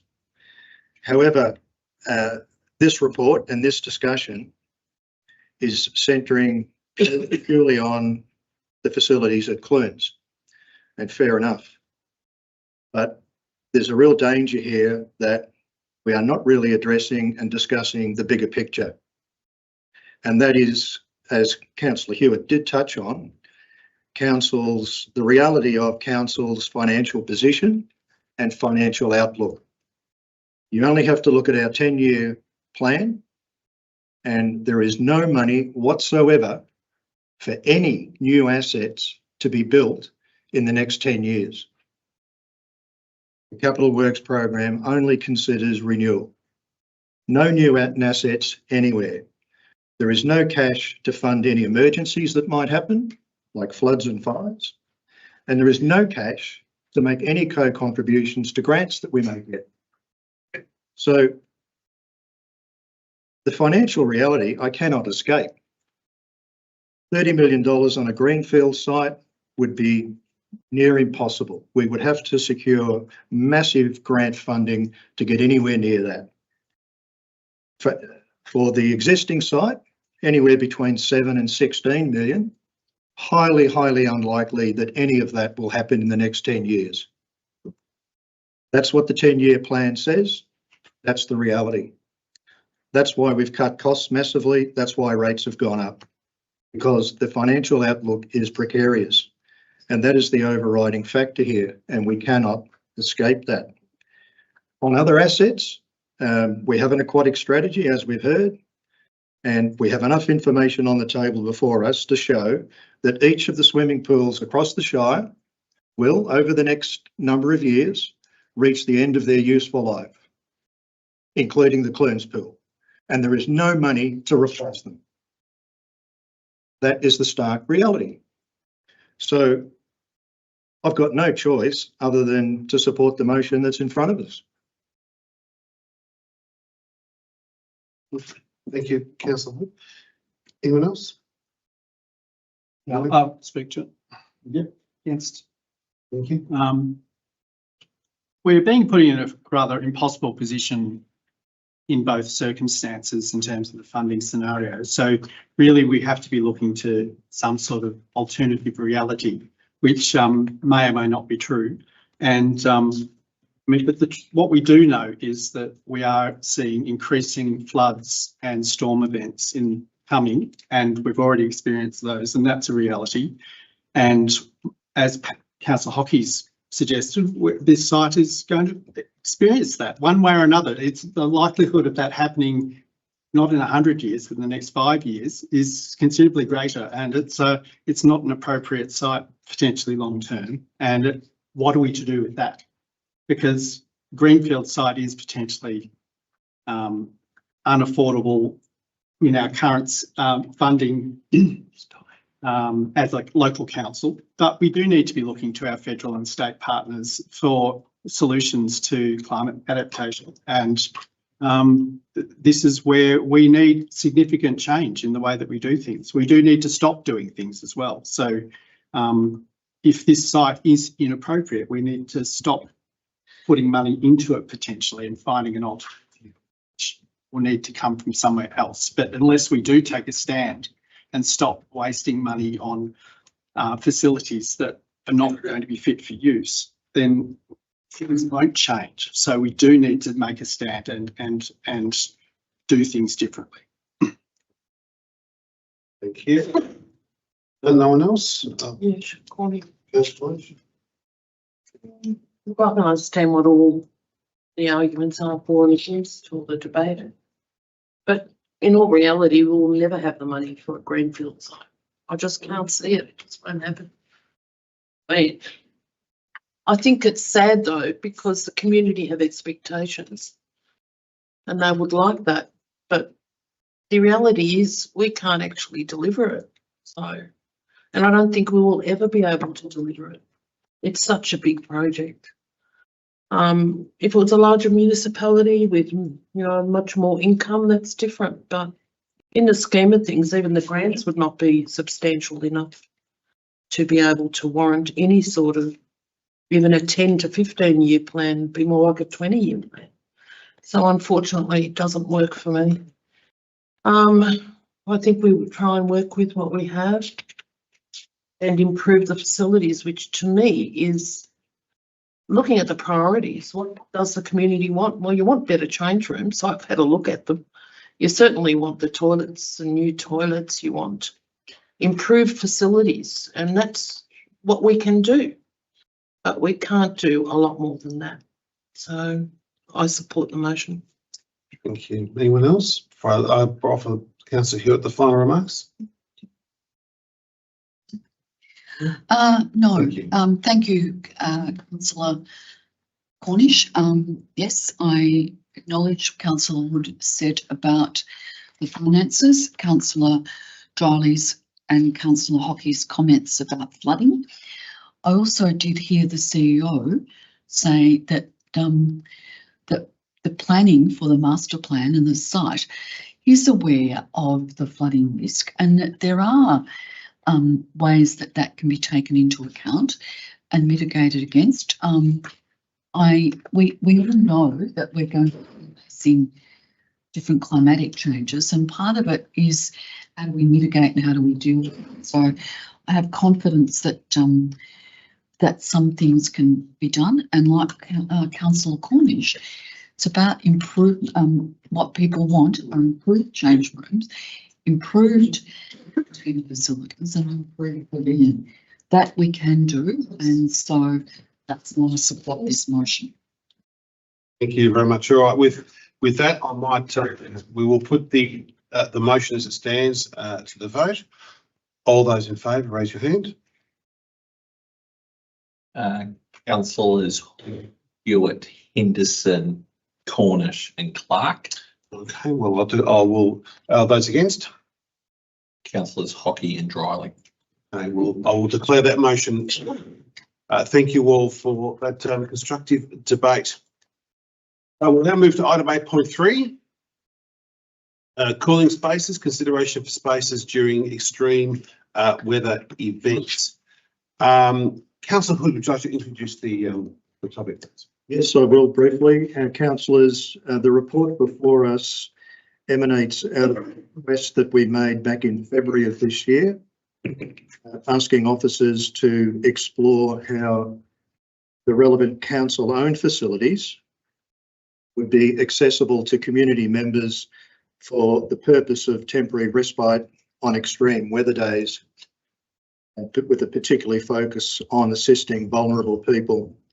And cooling spaces are defined as air-conditioned indoor spaces that community members could access on days of extreme heat. And the scope of the report was broadened to be not only council-owned facilities, it could also be other community-owned facilities. This report addresses that request. Thank you very much, Councillor Hood. Councillors, we do have a officer recommendation in front of us.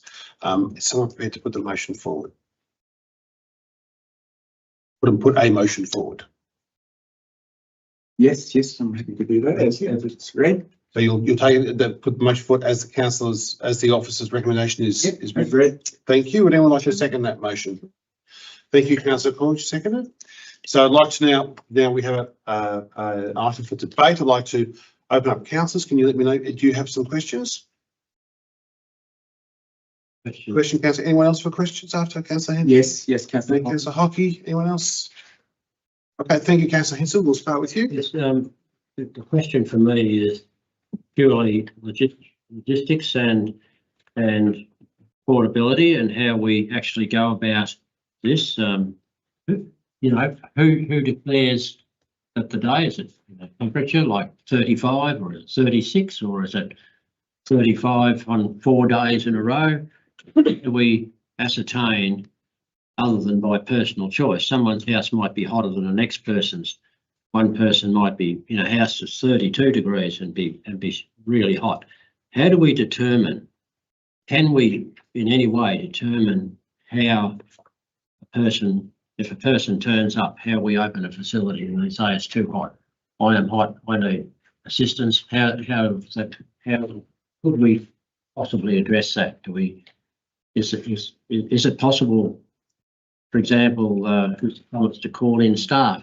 Is it possible to call in volunteers? And when do we do that? Do we do that when the person turns up, or if they turn up? What are the logistics of all that? Thank you, Mayor. There's a little bit of that, but if I could just try and simplify it. Based on the officer's recommendation and obviously the motion now before us, and really consistency with good emergency management practices.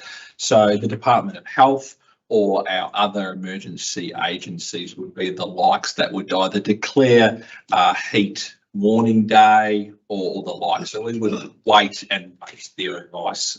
Their advice and direction would be the impending component of that. It wouldn't be for us to decide about a couple of warm days. So we certainly would take the advice of that. What we would then be looking for is around providing that communication to members. So it wouldn't just be happening on the odd day. It would be based after something being declared. Part 2 of the officer's recommendation is really being clear around working with our community partners and organisations around the different sites and different opportunities that would be available. And part 3 is mapping those cooling spaces, both council and non-council owned facilities. So some that are operated by our community partners. So our role as council, based on the officer's recommendation and the motion before you tonight, would be around taking that information from our emergency management partners, disseminating it through particularly our social media, but particularly our other networks that we've already got and our relationships with other groups, and making sure community members were aware of it, of those places to go to. That would be how we would roll it, or how we would roll the motion out. Any follow-ups, Councillor Henderson? No, thank you. Thank you. Councillor Hockey? Oh yes. Sorry. Something to juice water. My question was about the demand. This hasn't been raised with me. Are we aware of a demand from the community for such spaces? We don't have specific data or the number of requests. It's not something we've been inundated with tens or hundreds of members. It is something that is raised from time to time, is something that's spoken about in the emergency management sector. And that's why, I suppose, based on the motion before us, we'll continue to work with our emergency management partners around getting good, clear information out to community around what they can do both in their homes, how they can be prepared moving through the summer season as well. Thank you. Additional questions, councillors? Yes, Mayor. Yes, then councillor John. I guess particularly around the identification of vulnerable people and future sort of heat stress that people might experience, and what role do councils play in terms of filling that gap for in terms of better health outcomes, and what opportunities can we provide in terms of some of those partner programs that might better suit us in this current sort of financial environment? Yeah, so I think there's two components to that. The vulnerable persons, and I might just take the time. So there is can also be utilised as a technical term. So in the emergency management, there is what we call the vulnerable persons list. They are people that have been identified through work with council, through the Department of House, Department of Human Services. It's a very small list. They're individual people that we know either have high risk, might have high mobility items. Council works with the emergency services to make sure when there are declared events, those particular people have increased support. So just when we talk vulnerable people, that's sort of a small cohort in that. What we are also doing is a whole range of factors that we're working with our community partners. So we have a really, really close working relationship, particularly with Central Highlands Rural Health, but our whole health network. So council's got its health and wellbeing plan. We've got a number of partnerships, and all through the year, not just in the summer, it's about making sure that people have got access to, in the first part, high quality information so that they can ensure that they can be prepared for themselves. So we will share information. You would have seen, particularly over the last 12 or 18 months, we've been successful in a really significant uplift in funding from the state government, and we've been able to deliver a whole range of emergency preparedness components. So what is the first 72 hours? How do people make sure that they can look after themselves? There's even a whole range of works that we've done over the years around environmental preparedness. We've invested in basically programs to support people upgrading within their house to make their house cooler as well. So council absolutely has a place to play in this. It's varied right across the organisation. We're a small rural council, so it's really important to work with our community agencies in getting that information out. Any other questions, councillors? No? Would anyone like to speak for or against the motion? I'd like to speak, Mayor. Yes, thank you, councillor Hood. You have the floor. I'd like to speak supporting the 5 points of the recommendation. I think it makes perfect sense that council works with its partners in this space. I think the idea of mapping the appropriate facilities across the Shire and making that information on the website is sensible. And yep, community encouraging people to become library members under the open access system and the whole educating process, that's fine. What's proposed here is eminently sensible, but it doesn't go anywhere near far enough. The simple request back in February of this year was, tell us how it would work. How do we throw open the doors of our community centres? The Mechanics in Trentham, for example, on an extreme weather day. And in answer to Councillor Henderson's question, you draw the line in the sand and you say 35 degrees. Pick a figure. It's not too hard at all. This was aimed at supporting vulnerable people. There are volunteers willing to do this sort of thing. We don't expect people to have their hands held when they go into a community centre on a 38-degree day looking for an hour or two of air-conditioned comfort.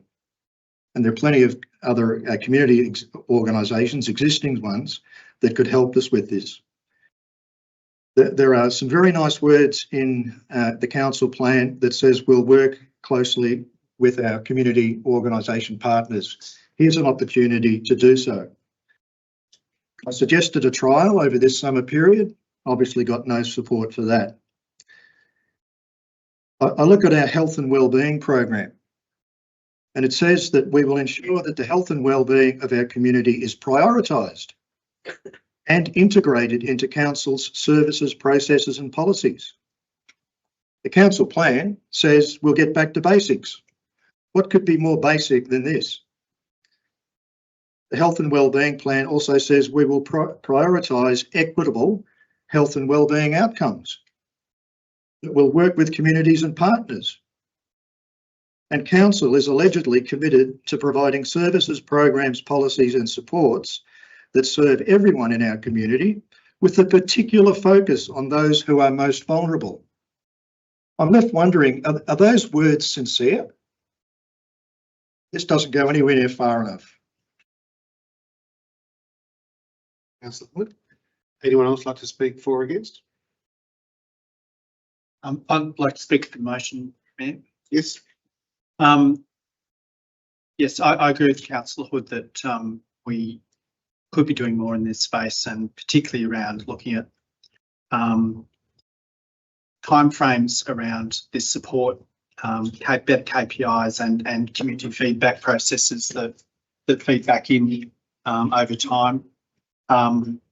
But it is a stepping stone to a better place, and it does offer some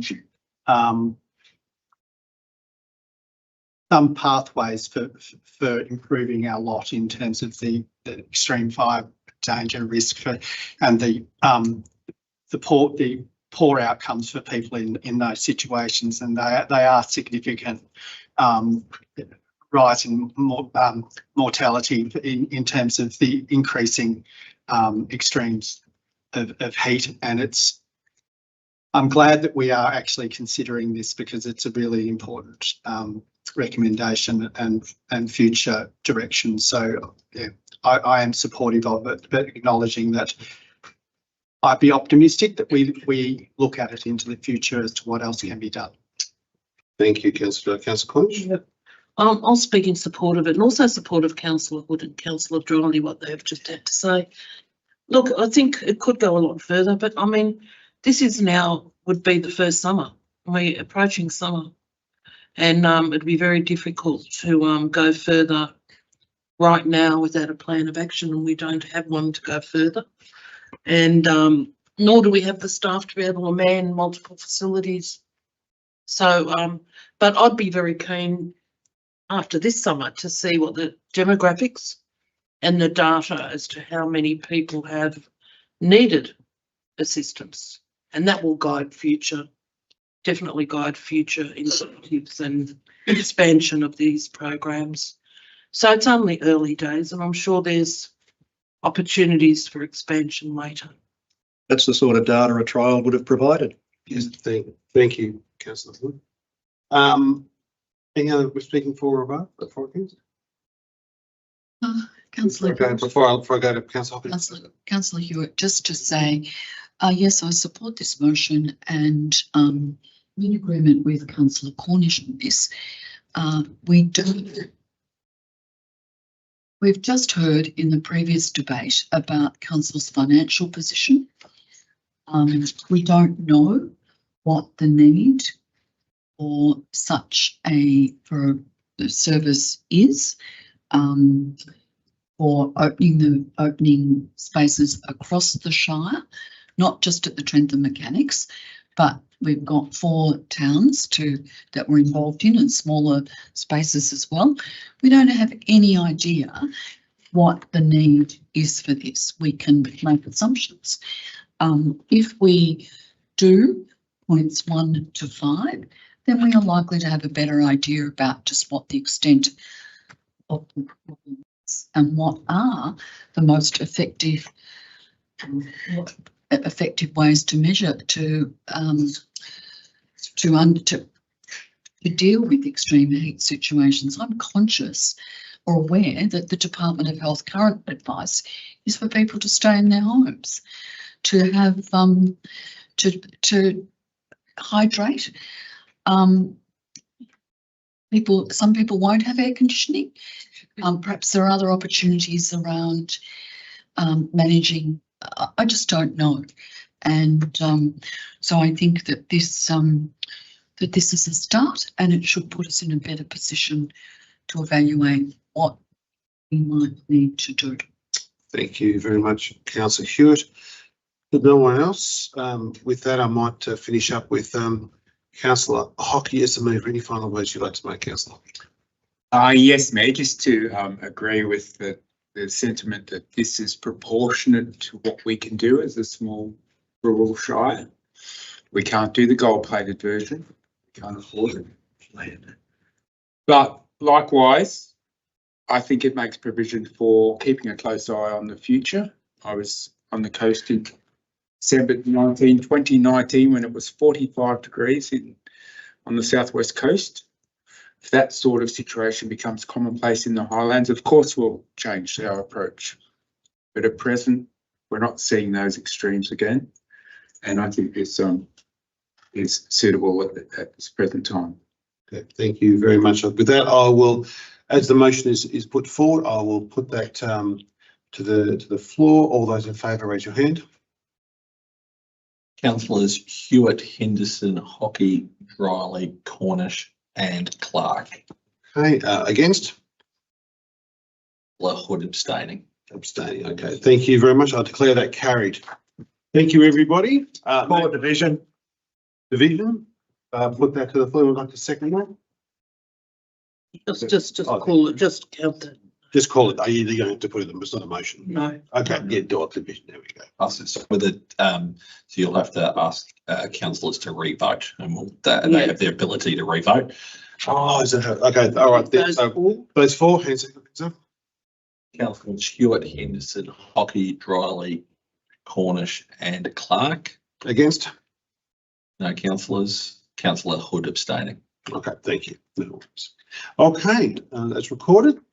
Thank you very much, council. Now move to rocketing through item 8.4, quarterly finance report for Q1. Councillor Henderson, if you'd introduce, that'd be great. Thank you. Thank you, Mayor Clark.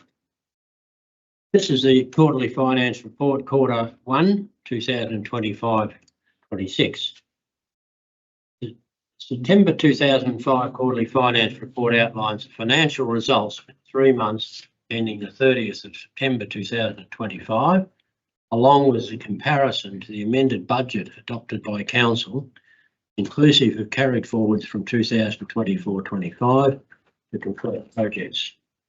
It includes summaries of Council's financial performance and the position for the 2025-26 financial year up until the 30th of September 2020.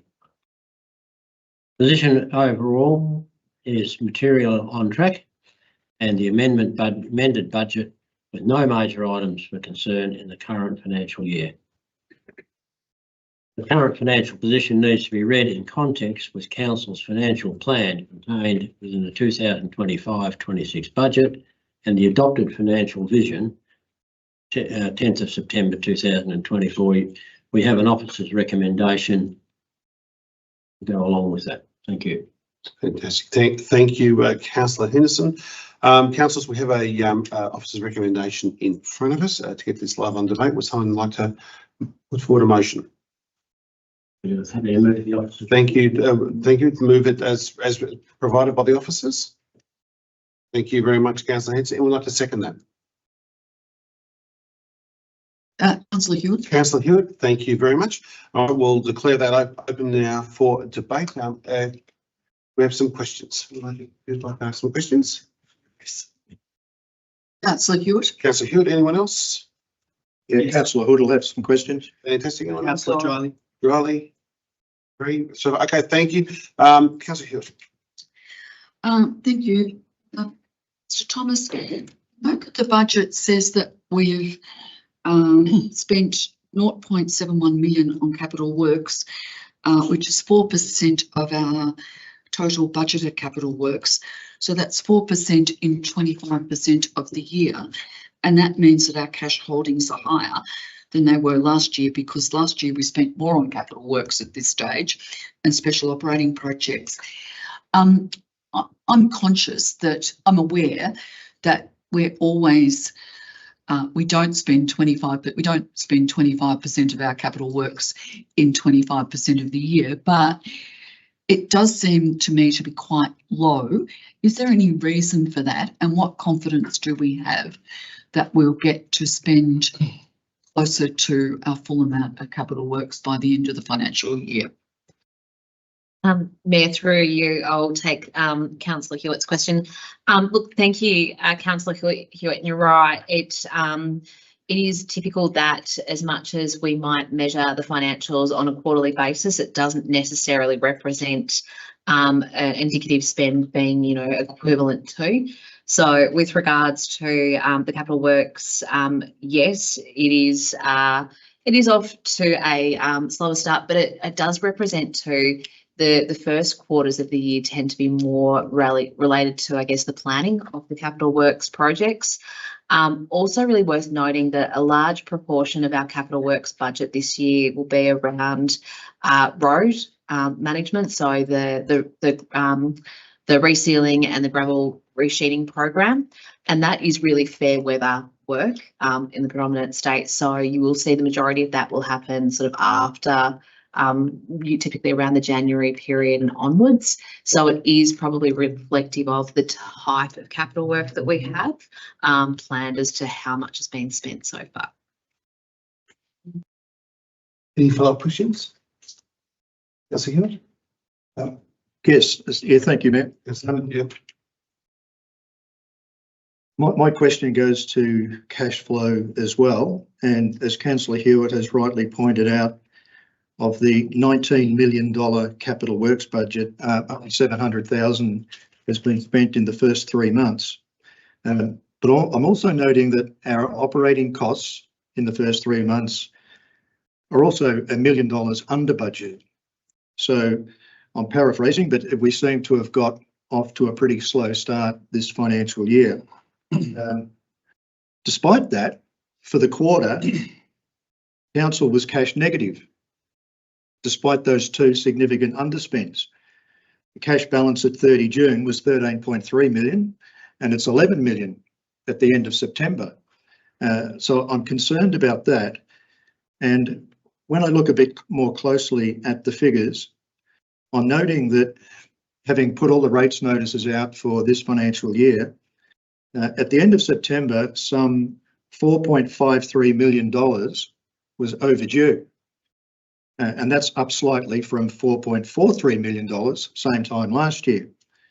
And I acknowledge that officers have, for some time now, been putting a lot of work into assisting ratepayers with payment plans.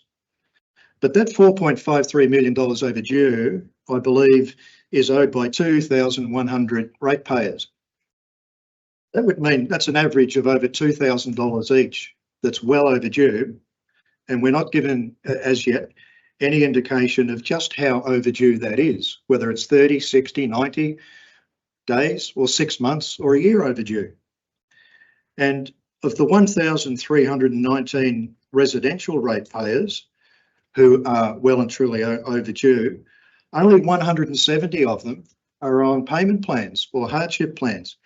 So I'm not only concerned about cash flow, I'm also very concerned about our constituents, because the figures clearly show that a lot of people, at least 1 in 6, are really struggling to pay their rates on time. So with only 170 of the 1,300 on payment plans, what is the plan to get more people onto payment plans and to assist them with regular payments so that the cash flow is at least trickling in. Yeah, so happy to take that, Mayor. So through you, so I think there's obviously a few elements to that. So overall, I think it's really important to note that we've got good cash flow and good cash flow management. There is no concerns for us, and nor should there be any concerns for councillors and community about us not being able to repay debt or repay salary, wages or costs like that. So our finances that are presented are really clear in terms of appropriate cash flow management. We have outstanding rates, so do 78 other councils. We actually have really good collectability in our rates notices, and even surprisingly in this quarter with council's decision around the rate cap variation and the really significant emergency services volunteer fund, we actually had greater collectability for the first instalment for the year. I think it's important to also note that we work very, very hard and diligently with community members around payment plans, and will assist people wherever possible. We have a number of community members for all different reasons don't pay their rates. We've got a number of community members that have got really high outstanding balances, and we work through with those components. But we have a whole range of mechanisms that are in place, from encouraging community members to get their rate notices by email rather than paper, because you would be surprised how many people misplace their paper items. We've got really easy ways for us to enter in, and we really encourage people not to actually pay their rates in instalments, because we actually understand it's a significant bill once a quarter, but you can set up your direct debit to be up to basically fortnightly with us. We're looking at some change to the way we design our printing and the elements that go out to make that even easier in terms of QR codes and ability for community members to even log in directly and change their payment plans that allow with their items. So overall, I would say the numbers are one element to look at it, but it's really important to look at all the whole range of types that are included in there. Overall, we've got really good cash management, good cash flow, ability to pay our bills, absolutely outstanding limits that we continue to put into place. And I think it's really important that there is a number of people in some of the numbers quoted by Councillor Hood that have very, very low balances, so less than $200. So they might have missed a payment or people paying different amounts in terms of direct debits as well. So we think that the overall component is around 16% with a debt greater than $200. So overall, really well managed. Great opportunity for community members to contact us and work with our finance teams around any ability to assist. But for this purposes, as I said, materially correct financial statements. Any other questions, Councillor Hood? Not so much a question, but obviously the devil's in the detail and in the numbers. For outstanding overdue rates to have increased from 4.43 to 4.53 million on the same time last year is a fact. I did not suggest in putting the question that council wasn't in a position to pay its bills on time or the wages. What I am suggesting is that there is a significant problem with controlling overdue debt, with assisting customers, ratepayers. Of the 1,319 residentials, only 170 of them, it's a very small proportion, are on payment plans or hardship plans. So that tells me there is much, much more to do. Is this a question, sorry, Councillor Hood, or is this you want something? No, I'm reacting to Mr. Thomas's response to my original question, and I'm also reacting to, in the introduction, we're asked to note that we're materially on track for budget for the year. Well, the budget for this year calls for an underlying deficit of $1 million and to be cash negative by $1.5 million. So that doesn't give me any reassurance or comfort either. Thank you for your statement. Any comments? Any other questions? I've got a Go, question. sorry, councillor Trailing. Thank you. I'm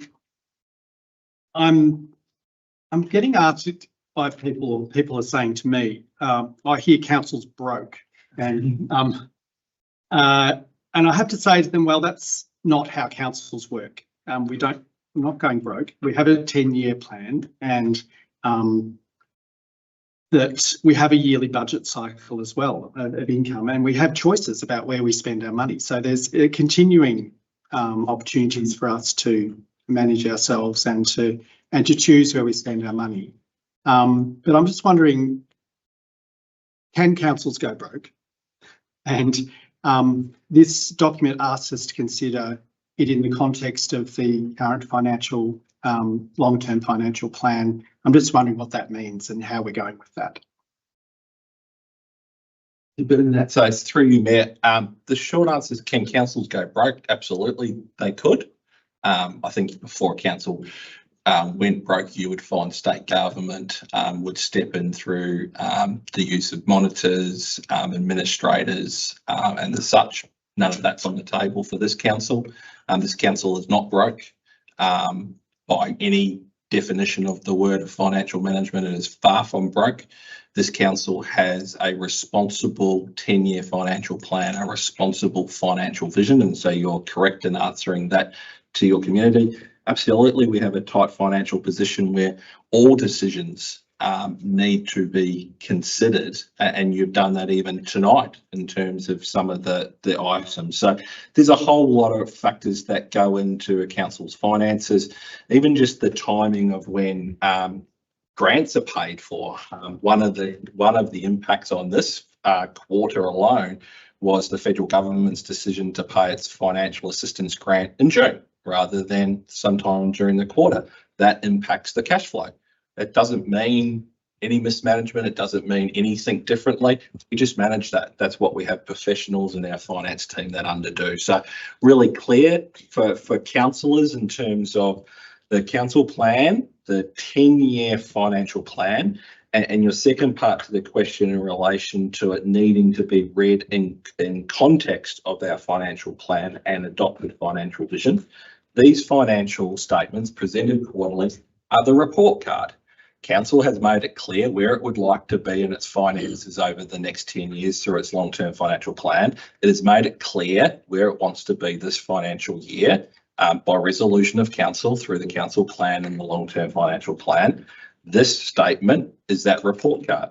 This statement clearly shows that we're materially on track for the budget. Will we work through timing of items, delays in capital works? Will we work through collectability of debts? Absolutely. But the Office of Information in front of you clearly articulates that things are on track to the plan that council has in place, and council has those adapted plans that have been accepted by the community and by councillors. Keen to wind this up. Any other questions? No? Anyone want to speak for or against the 2 points that were noted in terms of point 1 and point 2? No? Councillor Hensel, would you like to make any closing remarks? Is the mover? No? I just introduced. Yeah, that's right. Now you move the motion. I'm happy to. Yeah, I don't need to respond to it. No, you respond, I Councillor. think it's selfish. Yeah.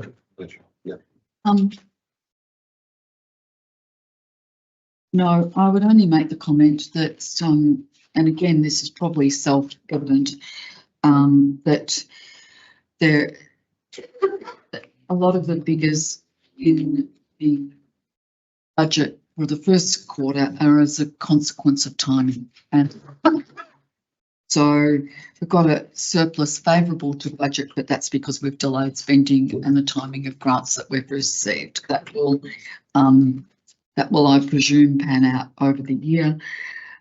We have much higher trade and other receivables than usual, and I presume that will also diminish when we pay the emergency service levy to the state government. So just to note that some of what we're seeing tonight is in the first quarter timing issues. Thank you, Councillor. With that in mind, I'll now put the motion to the floor. All those in favour, raise your hand. Passed unanimously. Thank you very much, councillors. We'll now move to what is essentially an administrative item. 8.5 records of councillor attendance. I don't think we need anyone to introduce this. Surely move it, thanks. Thank you, councillor Cornish. Seconded. Thank you, councillor Henderson. Assuming no questions.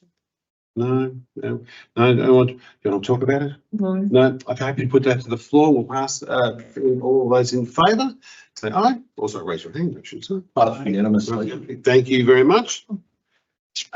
Through you, Mayor, just before you move to the next item, just in anticipation of what we've got remaining in the rest of the meeting, it is 8:32. It's really amazing past 9 o'clock. Oh, thank you. And just wondering if we're in the middle of a debate, it might not be the most appropriate time to stop, but we would need to. So you might wish to ask councillors to, we can have a motion if possible. A motion could be that councillors approve an extension of the ordinary council meeting, 25th of November 25, until the remaining items of the agenda have been considered. Councillors happy to put forward to. Happy to move that, Mayor. Thank you, councillor. You would like to second that? Seconded. Thank you. I might not put that to the floor. Yes. Those in favour? Passed unanimously. Thank you. Okay. All right. Now we'll go to item number 9. I think is it? Yeah. No motion. Now, just for our observers, there is some governance things we need to go through here. I have put forward the notice of motion, but as chair, I'm not able to be involved in those the debate. So as such, I'm going to go forward and seek a motion to step down as chair and for someone else to take up the role as chair so that I can engage in the conversation and then come back. Councillors, we need the motion would be, and Councillor Droll, you've indicated you'd be happy to be chair. Yes. Okay. What would the motion read? The motion could read that council appoint councillor Tim Dryley to act as the chair for item 9.1 of tonight's council meeting. Okay, so would anyone like to put that motion forward? Yes. Thank you. Anyone like to second it? Yep. Thank you very much. I'll put that straight to the floor. All those in favour? Passed unanimously. Thank you. I won't declare that passed. Hand it over to you. You can stay. Yep. That's the magic chair. Unless I've got to move Timmy and everything else. So. Thank you. That's fair. We do have a motion for the Darlington Cinema motion, and Tony, would you like to introduce it? Yes, absolutely. Councillor Clark. Thank you, Councillor Dryley. So A little bit rusty. yes, okay. Councillors, you'll note the motion as written. I would like to introduce this and talk through a number of elements. I think this is a very important motion for our community, and I put this motion forward on the basis of the benefits that it will deliver to our community. And I think there are a number of elements I draw the council's attention to. The first thing is, in terms of community, we have had a high level of engagement, and we have a dedicated large number of our community who are passionate about this, about the cinema initiative. Do I need to second first? You should do a short, for you, Chair. Sorry, It would be appropriate to put a short of the motion. You need to put the motion, and not debate the motion, and seek a seconder. All right. Then debate the motion. Let's do that then. What we usually introduce. Don't argue. Read the motion. Don't argue, just do it. All right. Read the motion. Yep. The council support the Darlington Cinema Group through the provision of $50,000, excluding GST, grant to purchase specific equipment, i.e. projector sound equipment, funds the grant from the Staff Accommodation and Birchwood Facilities Financial Reserve, authorises the Chief Executive Officer to enter into a written funding agreement between Council and the Cinema Group, ensuring A, the CEO is satisfied that all key legal and building arrangements are in place, at which time the funding can be provided. B, that in the event that the cinema ceases trading within 5 years of the grant being made, the equipment purchased from the grant becomes the ownership of council, and 4, an appropriate council and cinema group communication strategy be developed to support the commencement of the new cinema in Hepburn Shire. Do I have a mover of a motion? Councillor Clark, you're moving. Yep. The said motion. Yes. Do we have a seconder for that motion? Yeah, I'll second that. Tony, are there any questions? Through you, Chair, can I just proceed your motion? Yep. Just if I could ask the recording, the item, the council meeting is recorded and live streamed and don't have permission to record. Thank you. Okay, thank you. Any questions before we go to speaking to the motion? Tony, would you like to speak to the motion? Yes, thank you very much. Councillor Clark? Yes, thank you very much, Councillor Dryling. Look, as I started to commence, the focus, I think, of this community, of this motion is about the benefit for community. We have a group of dedicated volunteers that have worked very hard over a considerable amount of time, who have been clearly and demonstrably successful in terms of gaining broad community supports, but specifically financial support through a broad range of activities, and are continuing to do so. The benefits that it will deliver to our community are extensive. It will add significant amenity to the local community and a broader area, in my view, not only for individuals, but very importantly for community groups, activities for the broader local community, and also on the economic perspective, it will look to bring and attract and provide other activities for visitors of the area, which are really important to become part of our lifeblood and add to the richness of our community. I also just want to touch on as well, I think it's really important that, as we have this debate, that we look forward. I haven't been involved in the previous history. I've heard of it, but I think we need to understand that we need to put that history behind us and actually look forward. I think it's also important to note that if we look at our community in Daylesford and understanding that we have a number of the council, we do have some financial challenges. Significant amenity improvement is going to be something that's going to be challenging, and not something that's likely to happen in the coming short to medium term. At least it needs to be a lot of extensive work in that basis. And I think adding this is something that can be delivered quickly. It is well on track to be delivered, and I think it's going to add a lot of positiveness in terms of the community and what it would bring. The other thing I think that the the motion is trying to look at is let's acknowledge that there is a fund that is put aside for Daylesford, following the sale of the Rex. I think this is an appropriate use of those funds. It does not materially impact on the operations of of Hepburn Shire Council in terms of what we have to do. We have to shift money around and change other things. And while I acknowledge, and certainly there may be some opportunity through debate, discussion, possibly a foreshadowing of another amendment to increase perhaps some of the controls that are in there, which would not be unreasonable. I certainly encourage and implore councillors to strongly consider supporting what I think is a very worthwhile initiative. Thank you. Thank you, councillors. Thank you, Mayor. Councillor Hood. Yep, thank you, Councillor Dryling. I too support the intent of this motion. I will foreshadow that should this motion not be successful, we have one we prepared earlier that further strengthens council's position and addresses a number of the issues that have arisen out of councillor deliberations. But like Councillor Clark, I think this initiative is worthy of council support. We heard earlier that a cinema can and would provide a wide range of uses for the community. I think there is a very strong fit between this initiative and council's policies and values and strategies.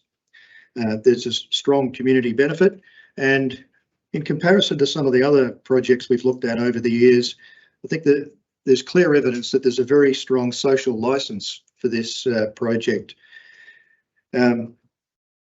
It's already been noted that this can be funded out of the reserve that council created some time ago. Therefore, there's no impact on budget. And I do note that there were two significant resolutions made by council when the Rex building was disposed of. One was that we would assist the cinema group. Here's an opportunity to do so. And the other was that we created a reserve to provide for the sort of community facilities that would otherwise have been put into the Rex building. And that included a cinema was originally intended for there. So this, the extension of funding is consistent with council's previous resolutions. And I do note that unlike some of the other contributions we make, this contribution is conditional and it's secured on tangible assets should things not go according to plan. And I think that's a wise move. I think we're being sensible and protecting ratepayers' money by having those sorts of reasonable conditions in there. So I support the intent of this motion, and I note that it has got some safeguards built into it. And should it not be successful, the alternate motion will take it even a step further and address some of the concerns that the group has had in its deliberations. Thank you, Councillor Hood. Any other councillors like to speak for or against the motion?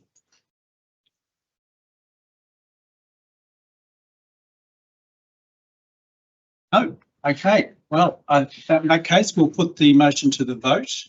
All those in favour, please raise your hand.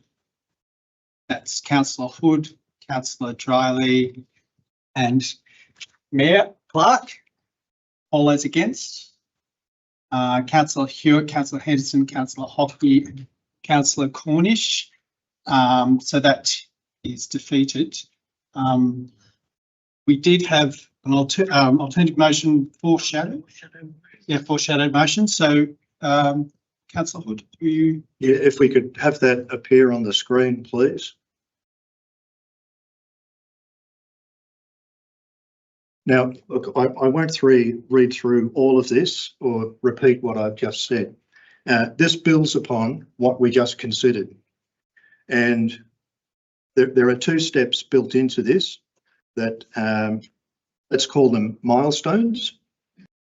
And it determines that the $50,000 or less, if the equipment costs less, per 50, let's say it's $50,000, would be provided once the cinema group has signed a lease with the owner of the building.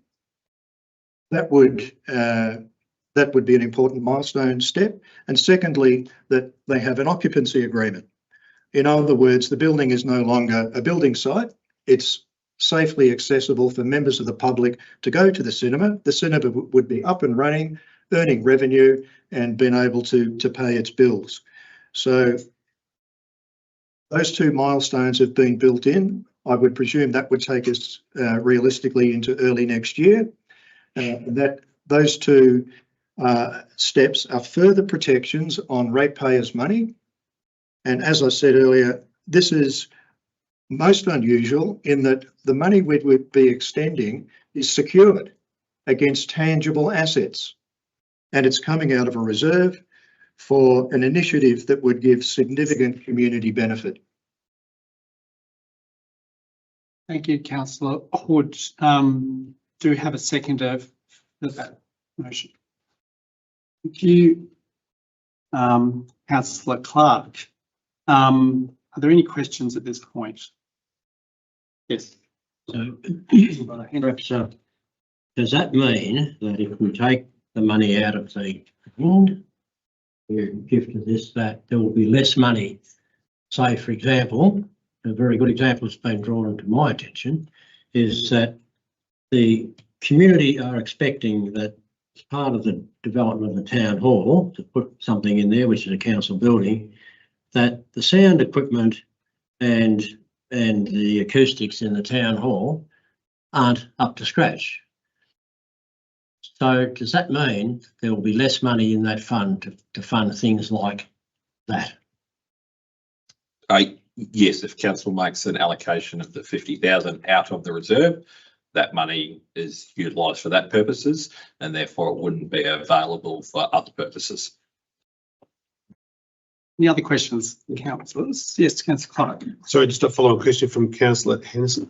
Understanding that fund is used specifically, it has a very specific purpose, and I appreciate there is some, I'm presuming there's master planning funding coming out of that. It's also generating interest on an ongoing basis, which I presume therefore it's growing. Can you confirm that that is the case, and approximately what might be the quantum on a per annum basis? So I can confirm that the cash funds are invested and earning interest, but the interest does not return to the reserve. So the interest is utilized, and that's the same with all of our financial reserves. They're not specifically earmarked or interest related to those reserves. So no, that reserve does not make interest and return. So It makes sense, but not too. yeah, I think. the interest generated goes into general revenue for all of the services of council. Thank you. Other questions? Councillor Cornish. Just a question, to our CEO. Councillor Hood mentioned that the funding would be secured, will be quite secure. Secured for the equipment, but I don't think it is secure because the equipment will, the projector and sound equipment would depreciate in value annually. Now, just roughly, on the depreciation scale, which I think maybe our CEO might be aware of, roughly over a 5-year period, what's the percentage of depreciation on that equipment? What would it be worth? So I'll preface my answer with, I certainly am not the expert in cinema equipment projector Depreciation. items and therefore the useful life. And that really is a key component. You would imagine, and if I'm talking more of a ICT projector, you're talking in that 5 to 10 years in terms of a life, and therefore you're looking at the depreciation. If it was over 5 years, it would be at 50,000 for the projector, it would be equivalent to 10 grand a year. Obviously, if the life of the projector was over 10 years, it would be the equivalent to $5,000 a year. So can I assume then that over 5 years it'd be worth nothing? I think I would be. Just a yes or no. Great. I can't answer a yes or no to that one. So without an expertise of what a cinema equipment projector is A, worth in 5 years, and B, what the used market would be inappropriate for me to make an estimate of its value. Any other questions, councillors? Councillor Henderson. Assuming that there are other groups, say dance groups, performance groups, might be putting on a display for doing, how much is the maximum grant that another group, now this is for Daylesford, some group that wants to put on something in Daylesford or get some equipment to put it on, what's the maximum amount of grant that they can apply for? So there's a couple of components to that. So under our council has a community grants policy, which would be the most usual opportunity for community groups to apply. That's got a maximum of $5,000.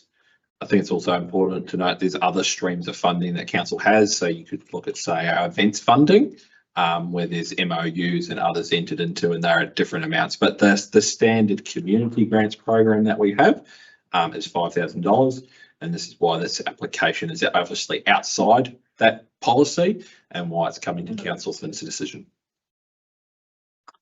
Thank you. Other questions? Councillor Cornish.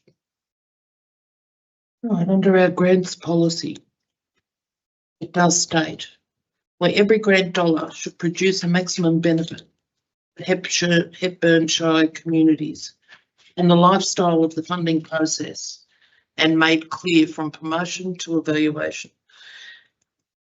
When there's a request for $50,000 of ratepayer money, What process would you use, Mr. Thomas, in actually honouring that clause in the grants policy? Taking into consideration the grant policy does not comply, that this particular funding request does not comply with the grants policy, but something needs to be assessed. And as grants policy has been mentioned in Councillor Clark's motion as well. So, and also maximum benefit for every grant dollar should produce a maximum benefit. How do we do that? I think it's important to note this is absolutely an unusual request from a community group, and one that has not been made in my time at Hepburn Shire, and I think for many years from that. It is unusual in terms of its value, and it's unusual in terms of its proposed investment in terms of a non-council facility. So that's part one. Councillors are well aware, as the community group are, that there has been ongoing conversations for many months between the group and councillors at various briefings. We've requested the group provide various information from business cases to analysis of their financials. That information has been considered by councillors in their deliberation. Council does not have a policy for the funding of this because it is unusual and unique. However, what I would remind councillors in their decision making is you've got requirements under the Local Government Act. And so you need to make sure that your decision making framework that you put in place is in line with that in terms of value for money, community benefit as the such. We have referenced the community grants, the grants funding policy, because it gives you some insights to the types of principles that council could consider in funding in its decision making.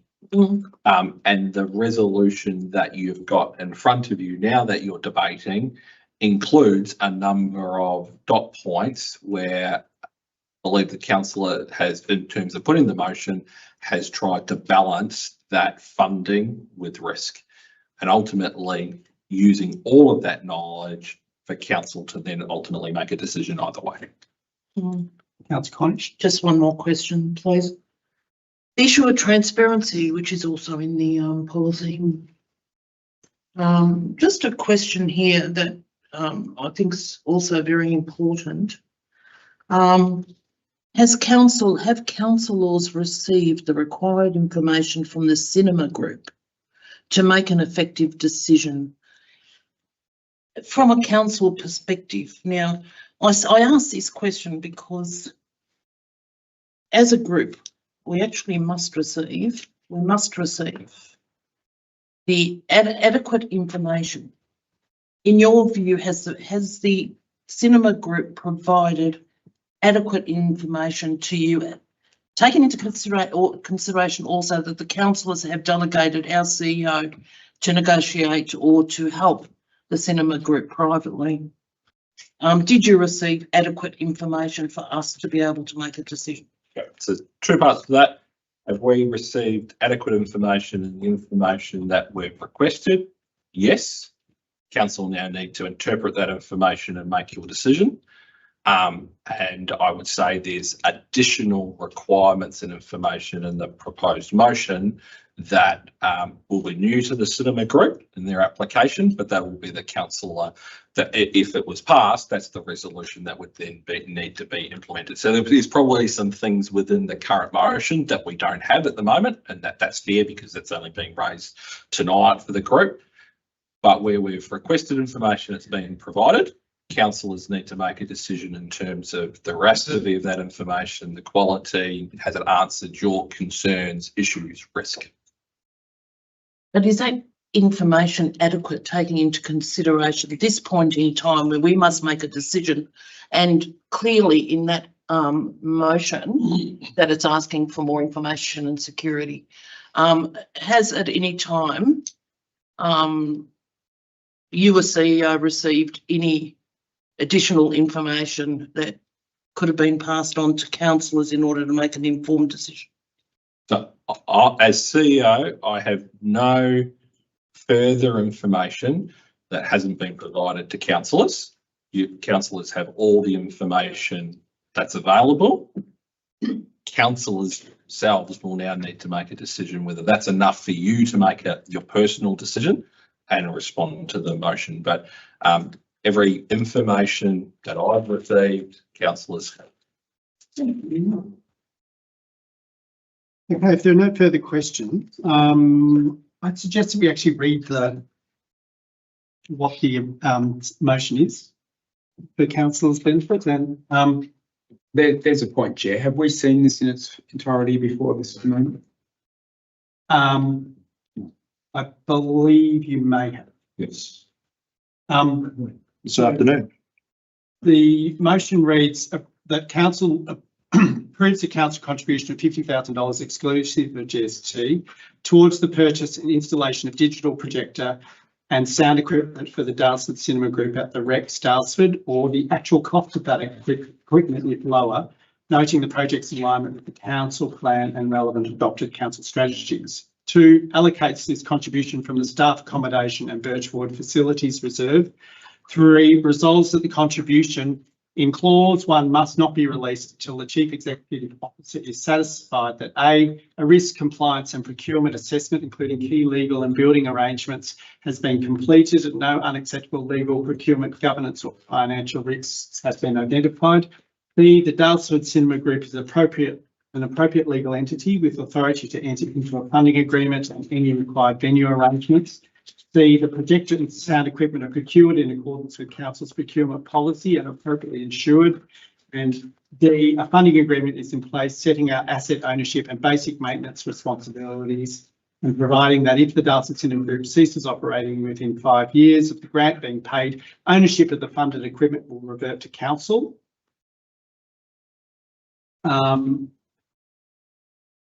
4, requires that the funding agreement include an inclusion and access statement for the cinema that is consistent with council's adopted strategies and policies on inclusion, access and community wellbeing, and outlines B, how the service will be welcoming and accessible to all members of the community, including children and young people, older people, people with disability, First Nations and LGBTIQA+ communities. And 5, authorises the Chief Executive Officer to finalise and execute the funding agreement and to administer the funding in accordance with clause 1, including withholding or withdrawing the contribution only where the conditions of this resolution or the agreement are not met, and not reducing the approved contribution other than where A, the actual cost of projector and sound equipment is less than $50,000, or B, the Daylesford Cinema Group requests in writing that a low amount be provided, and 6, further authorises Chief Executive Officer to work with the Daylesford Cinema Group on a communications plan to support the launch and promotion of the cinema, and B, appropriate financial and governance capability, building support for the group consistent with council's role in supporting a viable and sustainable local creative sector. Councillors, we have a motion. And Scroll up to the top again. yeah, Of the entire motion, councillor Hewitt? Yeah, thank you. and we have a mover and a seconder. So Councillor Hood, do you want to speak the motion? Yes, thank you, Councillor Dryly. Look, I'll just briefly recap that one of the things in question here is the value and credibility of our past resolutions. We resolved as a council to assist the cinema group, and we resolved to create a reserve for community facilities. This is an appropriate use of that reserve fund.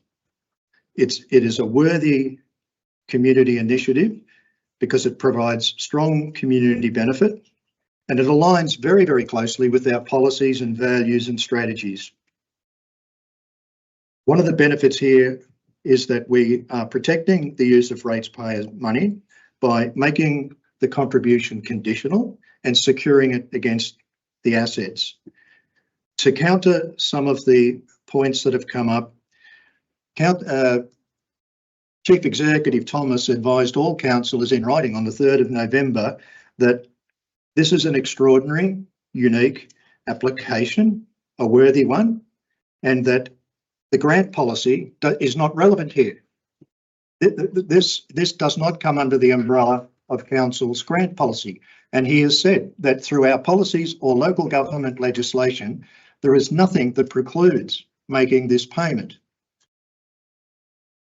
He also goes on to say that the grant funding policy does not especially apply in this instance, as the scope is quite different. And this is a one-off payment and it's through a memorandum of understanding.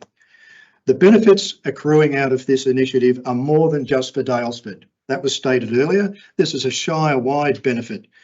I can speak from experience that there are plenty of people in Trentham who will attend the cinema. We have been given all of the data necessary.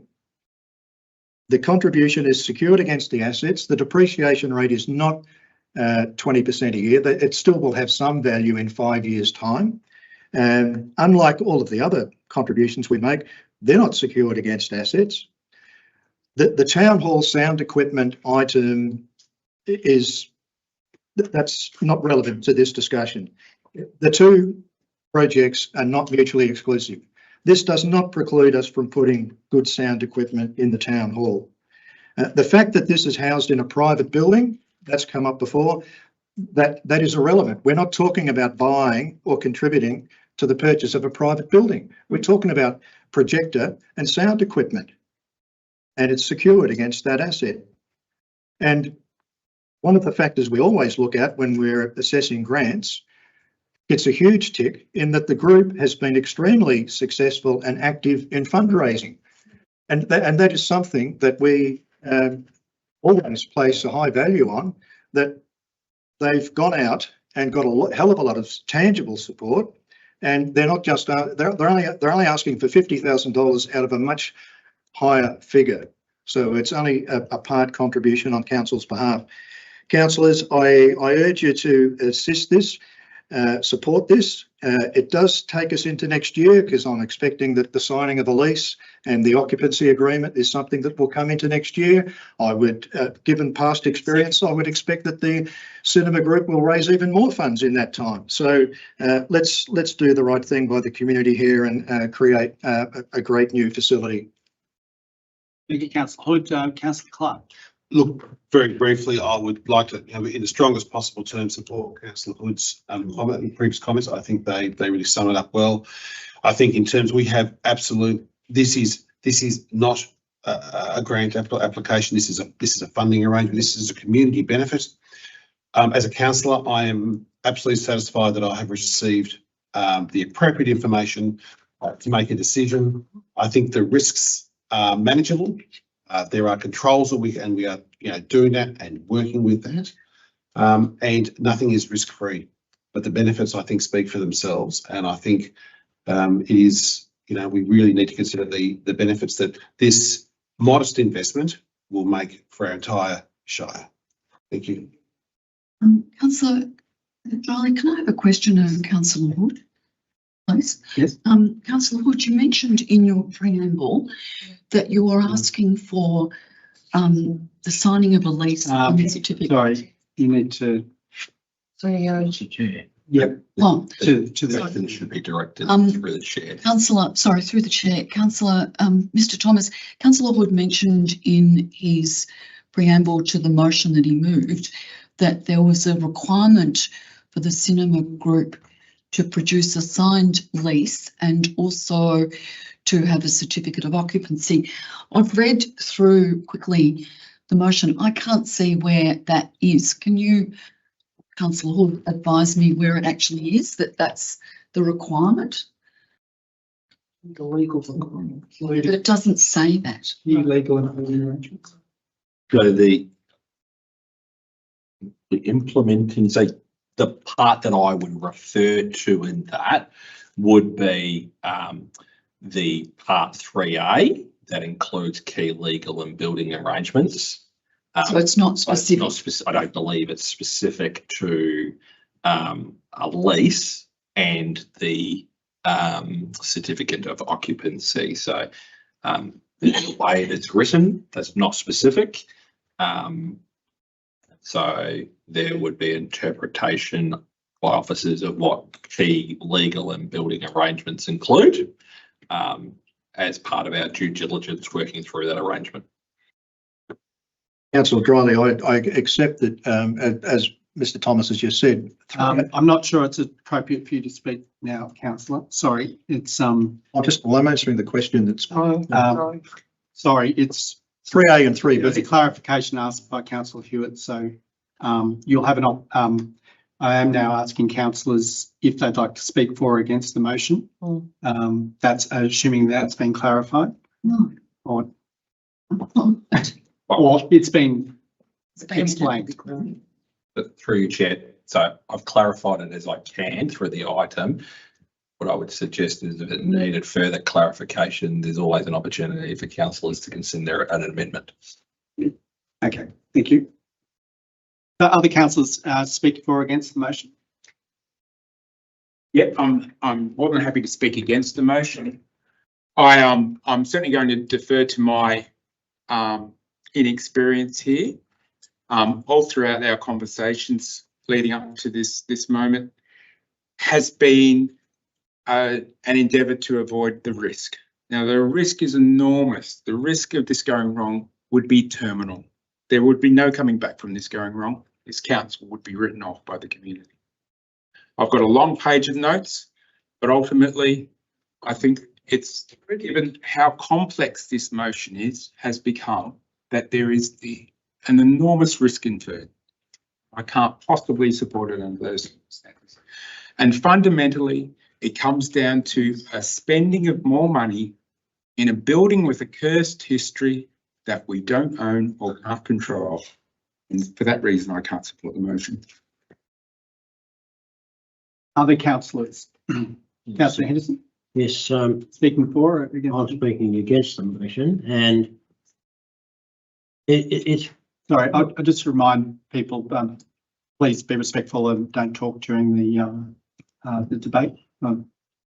So it's with a bit of reluctance, actually, because it's not easy for a community group to go out and raise the amounts of money that they have. It's not easy for any community group to do that. I believe that we did pass a motion. A past decision was to assist the cinema group to the best of our ability. I believe that over a period of time we have done that. We've given them the maximum amount we can give for community grants already, to help with them with their careers and so on.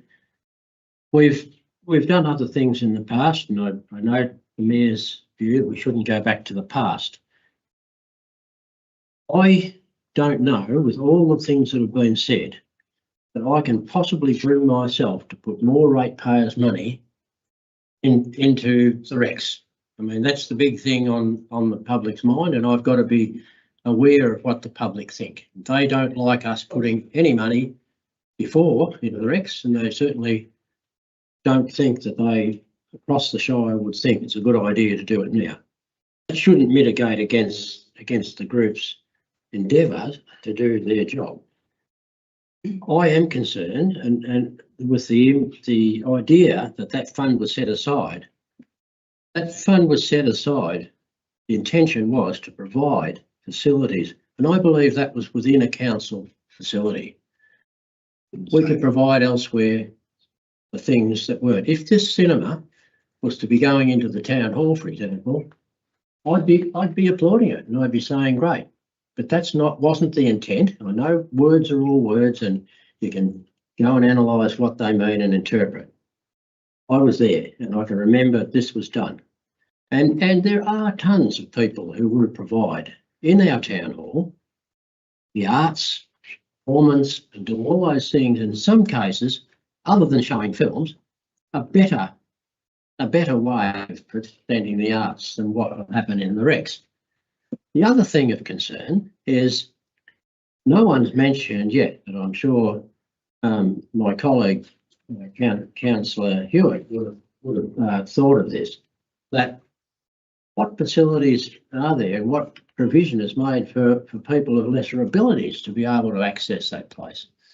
I mean, it's upstairs, you know, all of those things. I don't know that it fits too much, but equity-wise, why should we, out of the blue, give more money than some other group and only get $5,000? And why should we do it And when we talk about past decisions, we made a decision that we wouldn't spend any more money out of any of our funds for things that weren't budgeted.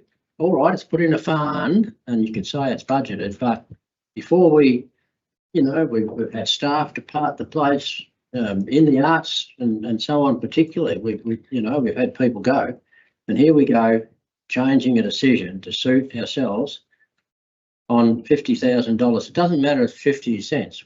We should be working on principle, and I don't think it fits the principle, so I'm speaking against it. Thank you, councillor Henderson. Others for or against? Oh, I'll speak. Today, when I was up at the Wombat Hill Day Basin, I was surprised to have a resident come up to me and say, "Councillor Hewitt, can you tell me why you don't want the cinema to open?" And I said, "What?" And the person said, "I've been told that you don't want the cinema to open." That's not correct. I have personally supported a fundraising effort by the cinema. I acknowledge what the group's done. It's been fabulous. They've come a long way. My concern here tonight is not about what my personal views are about what a cinema would do for Daylesford. It's as a councillor, and the things I have to consider is it a good use of ratepayer money? That's arguable. There's pros and cons for that. How do we do due diligence on it?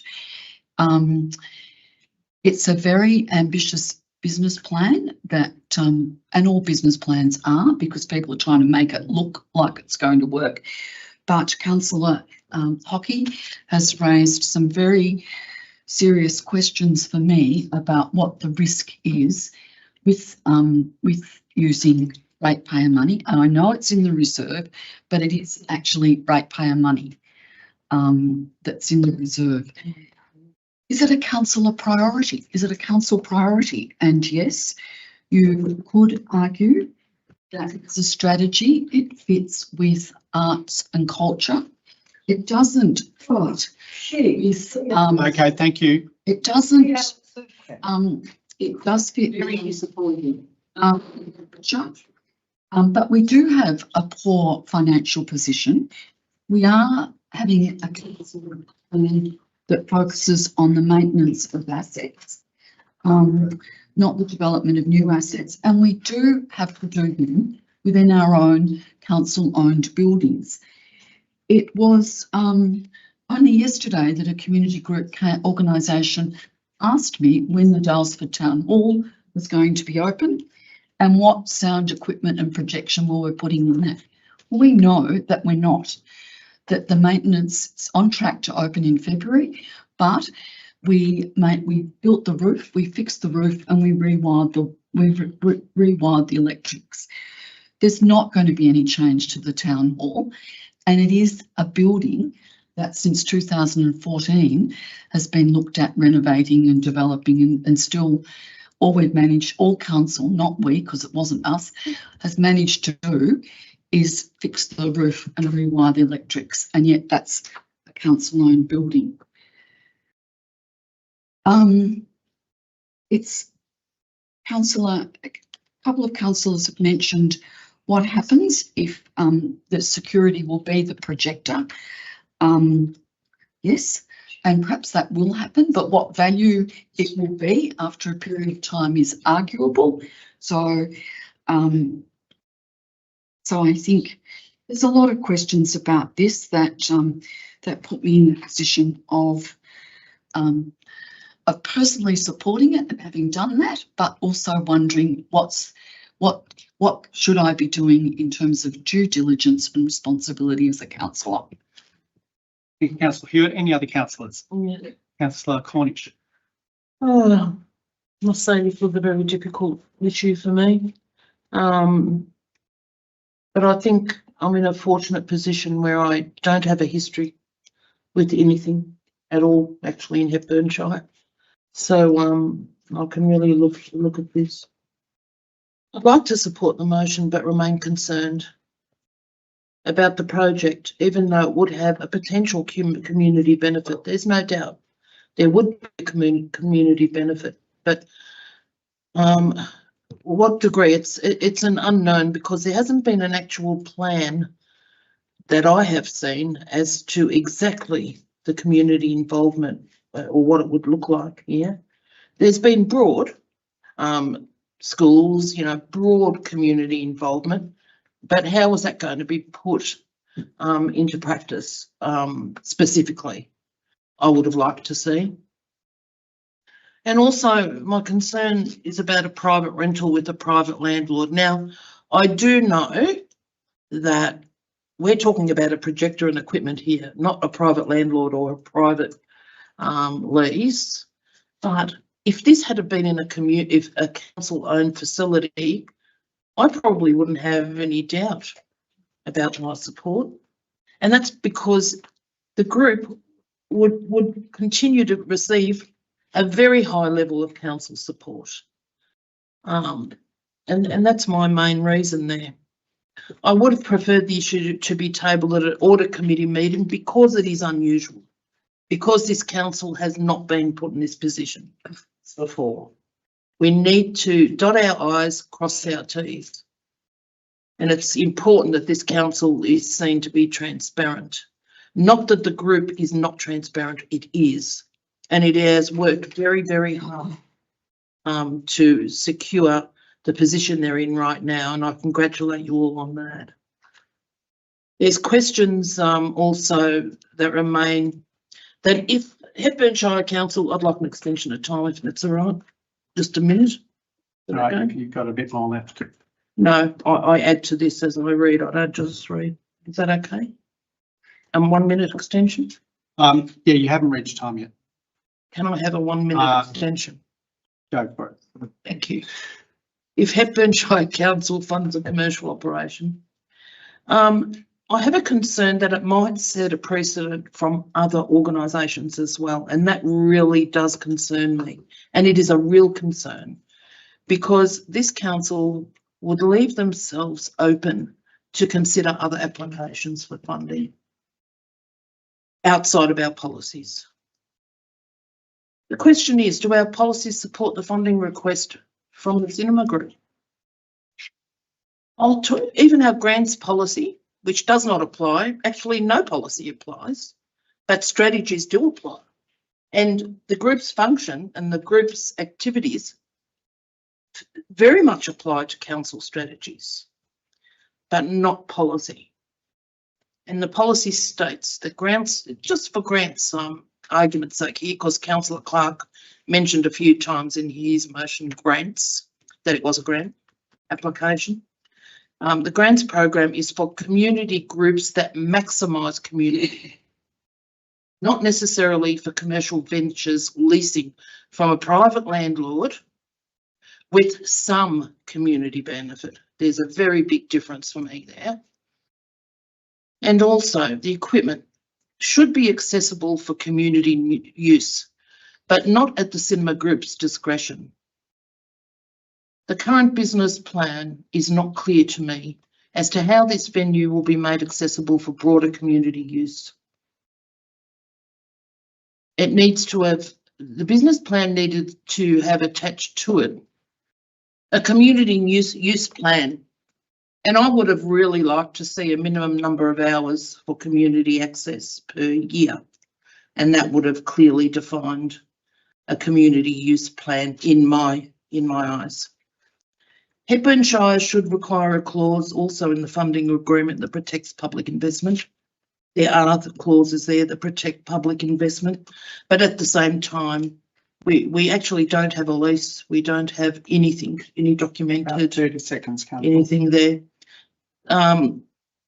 Yeah, our grants policy emphasises community. The biggest risk is that ratepayers may see this as public money benefiting a private operator regardless of the undefined community benefit. It could trigger media criticism, particularly sensitive if the building is owned by a commercial landlord. There's also, I'll just mention 3 from our policy, our grant policy, 3 important considerations here. The first one, and a question, can council fund private infrastructure under current policy? We don't have a policy to support that, but council can do that, I understand. But specific issues remain. Firstly, effectiveness. I'm nearly finished here, where every grant dollar should produce a maximum benefit for Hepburn Shire communities and the life cycle of the funding process and made clear from promotion to evaluation. The second, I've only got 3 points. The second point, transparency. Are we transparent in approving funding where we don't have adequate information? I would say no. Are we in a position to make this decision? No.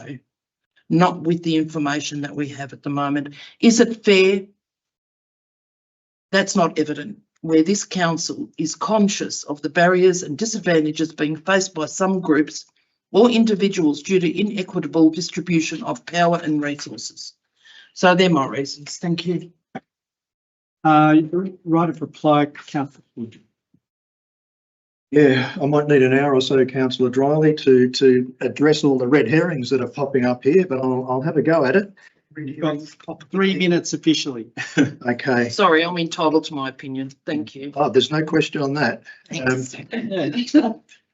Okay, I did say earlier, the fact that this is being housed in a private building is irrelevant. The councillor group would have a lease agreement and the motion calls for that. And although not well worded, there are 2 aspects in 3A and 3B that cover the certificate of occupancy part. The $5,000 limit under the grant policy, well, again, we've already established and the CEO's already advised that the grant policy does not apply in this case. The term or the phrase commercial organisation is bandied around as though it's something to be ashamed of. What in fact we are dealing with here is a community group, one that's been particularly active in fundraising and representing the community's interests. Transparency, there's been no question whatsoever that there's been any lack of transparency in this application or this case. Accessibility for disabled people, my understanding is there's a lift in the building and I've seen it for myself, as some of my colleagues have as well. So let's tick that one off. Councillor Henderson specifically mentioned the REX. This is not an investment into the REX. This would be an investment into a community group purchasing sound equipment. Above and beyond the Dalesford area, it's a Shire-wide issue. The item of community use was brought up. Well, have a read of 4B, that covers community use. And it was questioned once again, was there sufficient data? Well, in my view, there has been. We've all been provided with all of the data. The CEO's been active in this area and been provided with the data. And given that the grant policy doesn't apply here, this is where the rubber hits the road, councillors. We have to make a decision. This is a councillor role, no one else's, certainly not the Audit and Risk Committee's role. We have to make a decision here on the worthiness of this investment. And it's secured against other assets. It's coming out of a reserve. It's for a wide community benefit. Private buildings irrelevant. Commercial organisation is irrelevant. The grant policy is irrelevant. Let's just look at this, keep it simple for what it actually is. And given that there are some milestones yet to be met, proceed with this and review where we get to early next year. And when the community group comes back to us and says, we've signed a lease and we've got an occupancy agreement and we're up and running, then the money would be released. There are safeguards everywhere here. And unlike other grants we make, they are not secured against assets. Enough said. That concludes our debate, so I'll put the motion to the vote. All those in favour, raise your hand. And that's Councillor Hood, Councillor Dryly, Councillor Clark. All those against? Councillor Henderson, Councillor Hockey, Councillor Cornish, and Councillor Hewitt is abstaining. So I declare that the motion is lost. Law Division. Councillors, put the motion again. So all those in favour, please raise your hand. It's Councillor Hood, Councillor Dryly, Councillor Clark. All those against? That's Councillor Hewitt against. Councillor Henderson, Councillor Hockey and Councillor Cornish, and that motion is lost. Thank you, councillors. I'll now call for a motion to reintroduce Tony to the chair. Councillor Clark, sorry. Okay, and anyone second it? And that, all those in favour? I'm sure we'll do that. That's fine. Thank you. Sorry. Thank you. Yelling at you. Through you, Chair, there would be two suggestions that I could potentially make. We need to be really mindful, councillors, that we need to extend the meeting further for another half an hour, and that is the last extension we can have, so we need to be able to complete the rest of the business before 10 o'clock. In the items, and whether you do need if you need a very short comment. This suspend standing orders for people to go to loo. Yes. Oh, we need to go. No. 2 minutes, please. Right, so to a motion, I'd like to support a motion to suspend standing orders. Yeah. Thank you, second for 5 max. Is there a second that? All those in favour? Yeah. Thank you. I did abstain. Just online. Are you there, Steve? Steve, Where everyone's. just we were Sorry, online Bradley, streaming. Chris here, Steve's head of home, so. Yeah. Hi, Mr. White. Can you just pause the live streaming for a moment while we're suspending standing orders? Can do, thank you.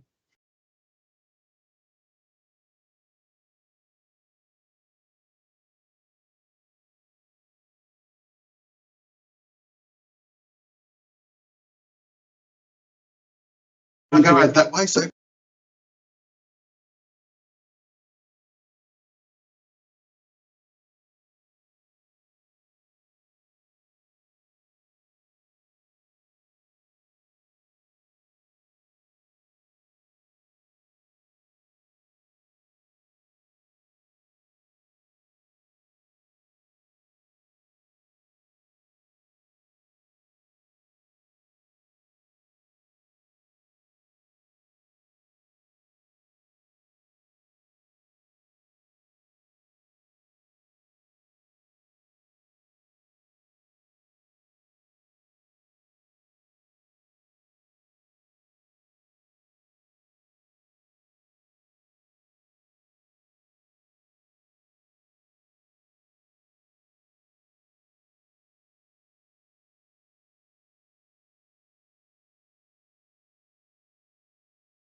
Call your own, councillor. Mr. White, are you there, Chris?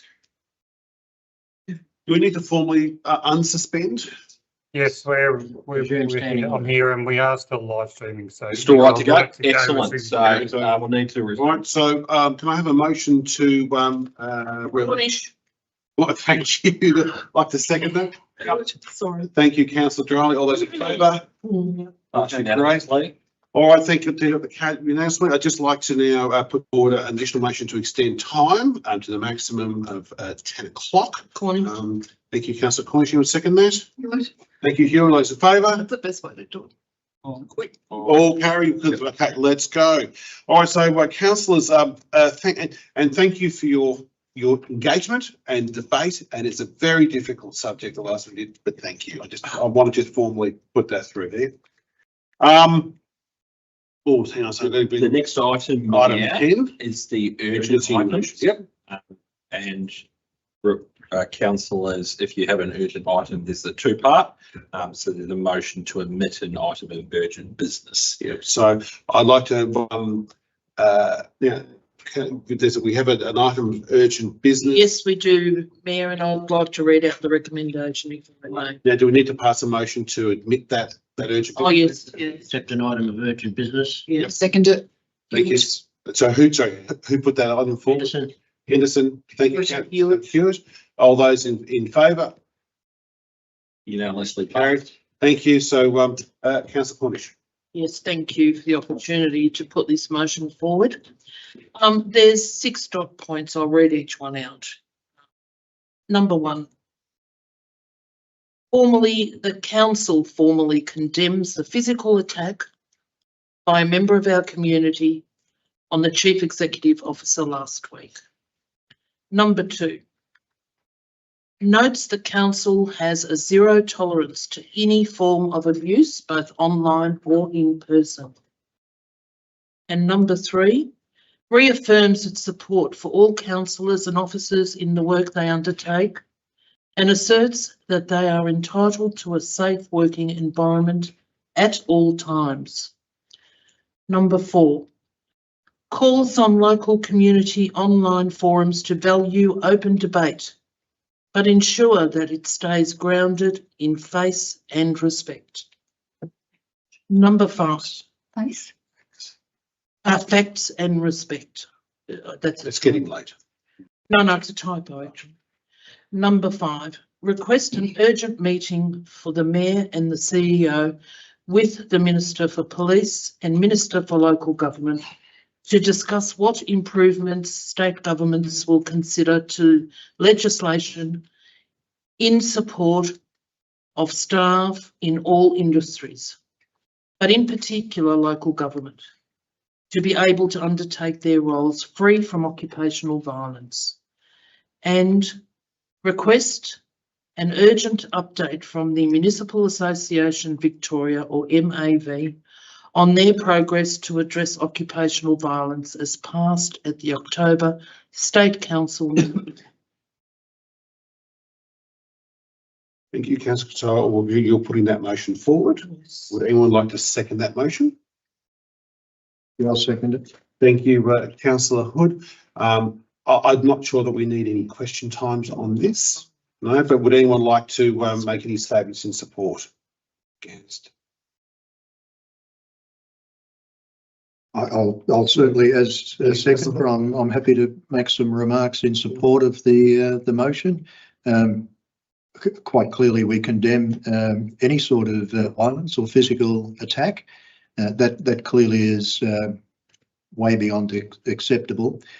And everyone, officers and councillors, are very much entitled to a safe working environment. And I'm mindful that as councillors, we have legal obligations in that area, and there's absolutely must be a zero tolerance to this sort of activity.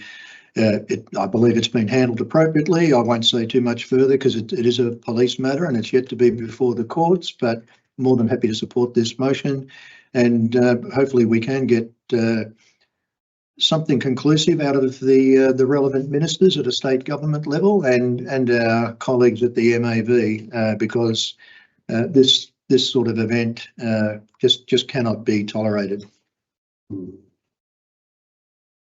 Councillor, any other who would like to speak in support? No, you think, Councillor Hewitt? Yeah, I would just like to endorse Councillor Hood's comments, support the motion. It's of concern, deep concern, that this would happen in our community, and that's what, to me, is an important thing for all of us in the community to recognise and acknowledge that something like this occurred in our community, where we all love living, where we all want to be, where we all value the sense of community, and to say that whatever people are feeling, there's no excuse ever for violence, whatever form it might take. And to just note that today is the UN Nation against women today, and it's not just about women. There shouldn't be violence against anybody. That's not the way to deal with issues. Thank you. So I'm conscious of time, so this is any pressing who pressingly wants to speak. Councillor Durrell. Thank you, Mayor. I'm certainly concerned and condemn the physical attack that we have seen this week, and I'm also concerned, particularly as Councillor Hughes outlined, that it is the 16 days of activism against gender-based violence, and the theme for this year is digital, in the digital space, and we've certainly seen a rise in that locally, and I am concerned that we do also respect the right to debate topics robustly but respectfully, and that is included in this motion. I'm a little bit concerned about zero tolerance for any form of abuse, whether that potentially puts us into territory where we need to define what abuse is, and it might be better to actually outline what we have zero tolerance for. But it's because people do have a right for dissenting views, and I'm concerned that we continue to support that in a safe space environment. But this is, it's important to reiterate this, given the deterioration that we're seeing at many levels of civic society, and to reinforce that we need processes and a diverse landscape of opinions and views, but that there is a framework that we all need to operate in and respect that. Thank you, Councillor Dryland. We'll just close up. Yep, so I think I'll close up. Just any closing remarks, Councillor Cornish, before Yes. we to the vote? Just very quickly, look, before us here, we have an issue that we as a council have put a motion forward before in the last very, it wasn't very long ago. The Municipal Association of Victoria, the 79 councils around Victoria, I won't say unanimously, but a majority vote was to deal with matters that we have spoken about and listed here. And the intent of that motion is the intent of these 6 points as well with the MAV. So they're working on it, but we need to step it up as a council and get some feedback from the MAV, work with police, let our community know that any form of violence is actually not okay. So we stand united on this, and to be honest with everyone that's watching tonight and in the media, if they get a hold of this, I'm very confident in saying that this council will continue to pursue very poor behaviour and abuse towards council staff, councillors in particular. So, thank you. All right, with that, I will put the motion to the floor as presented. All those in favour, raise your hand. Passed unanimously. Passed unanimously. Thank you very much. And look, I do just want to number one, first of all, convey our sorry actually what happened specifically, Mr. Thomas, but also please convey to obviously your as you've heard tonight, but to all the staff, you have absolutely the support of this council group when it comes to safety and wellbeing. So thank you very much. Thank you, and that motion will be certainly circulated to all staff that we appreciate. Thank you very much. We really appreciate that. So we will now shift into item 11, which is our report. So we only have about 18 minutes, council, so we just might keep these brevet. In terms of the first of all, we have the Mayor's report, and I will be Councillor Henson, do you have anything brief you wanted to add? I'll say it in my. You're okay, no worries. Thank you.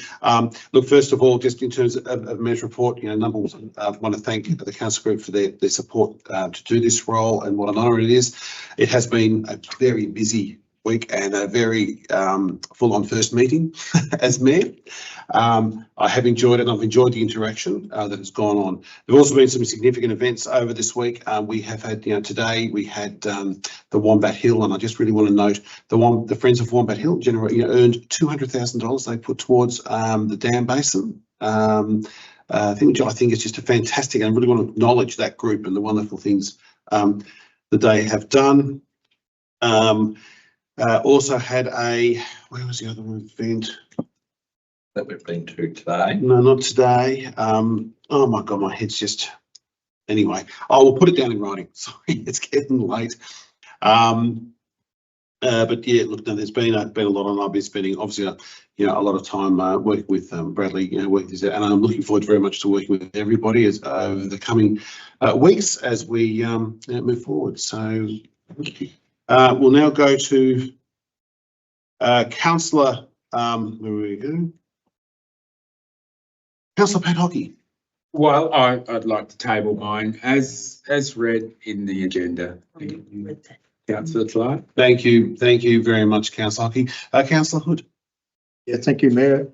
In my report, a positive note, I was going to mention the Trentham Primary School function last weekend. They celebrated their 150th birthday, which is very significant for a small primary school in a town like Trentham, and it was a great event and very well organised. But as I said earlier, I'm really dedicating my report tonight to acknowledging the passing of Bill O'Connell, very much a pinnacle of the Trentham community, was very, very actively involved in sport.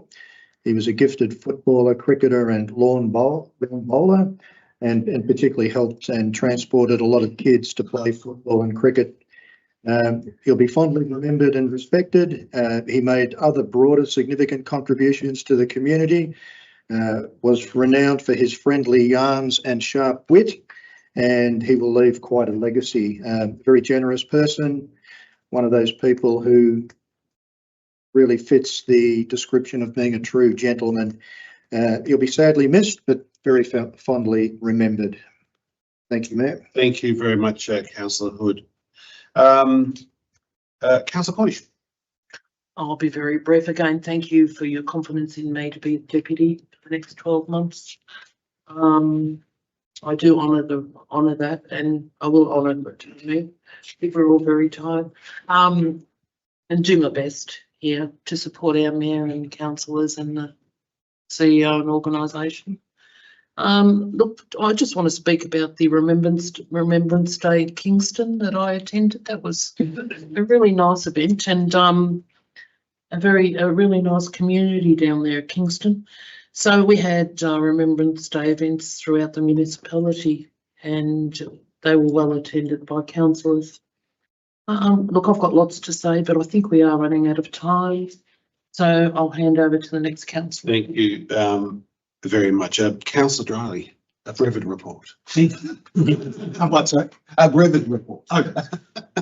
Well, I'm happy to table part of my report and just to say that a few days ago I heard from a distressed local resident whose home was built only just 2 years ago to a high BEL 29 bushfire safety standards.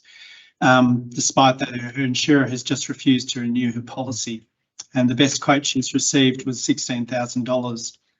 It's an utterly unaffordable figure for most families, and this story is not unique.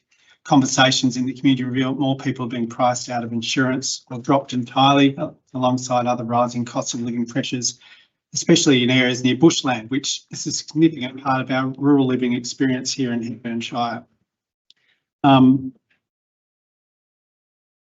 I will jump to the end, and you can read my report. Thank you. This is this morning I'm not quite finished. This morning I joined a community walk around Lake Dulcet as part of the 16 days of activism to end gender-based violence. As Councillor Hewitt mentioned earlier, the violence against women, girls and gender diverse people remains a national and global emergency, with 1 in 3 women experience gender-based violence in their lifetime. The 2025 campaign focused on digital violence and online abuse, which are growing forms of harm. Digital spaces should be safe and empowering, yet for too many women and girls, they've become zones of harassment, silencing and fear. Council has an important role to play in modelling safe and inclusive conduct, embedding prevention in strategies, and ensuring our services and spaces are accessible and responsive to all genders. Thank you very much, Councillor Drowley. Councillor Henderson. Thank you. I will be brief and I'll cut out a lot that I've done, and I'm sure you know how it feels.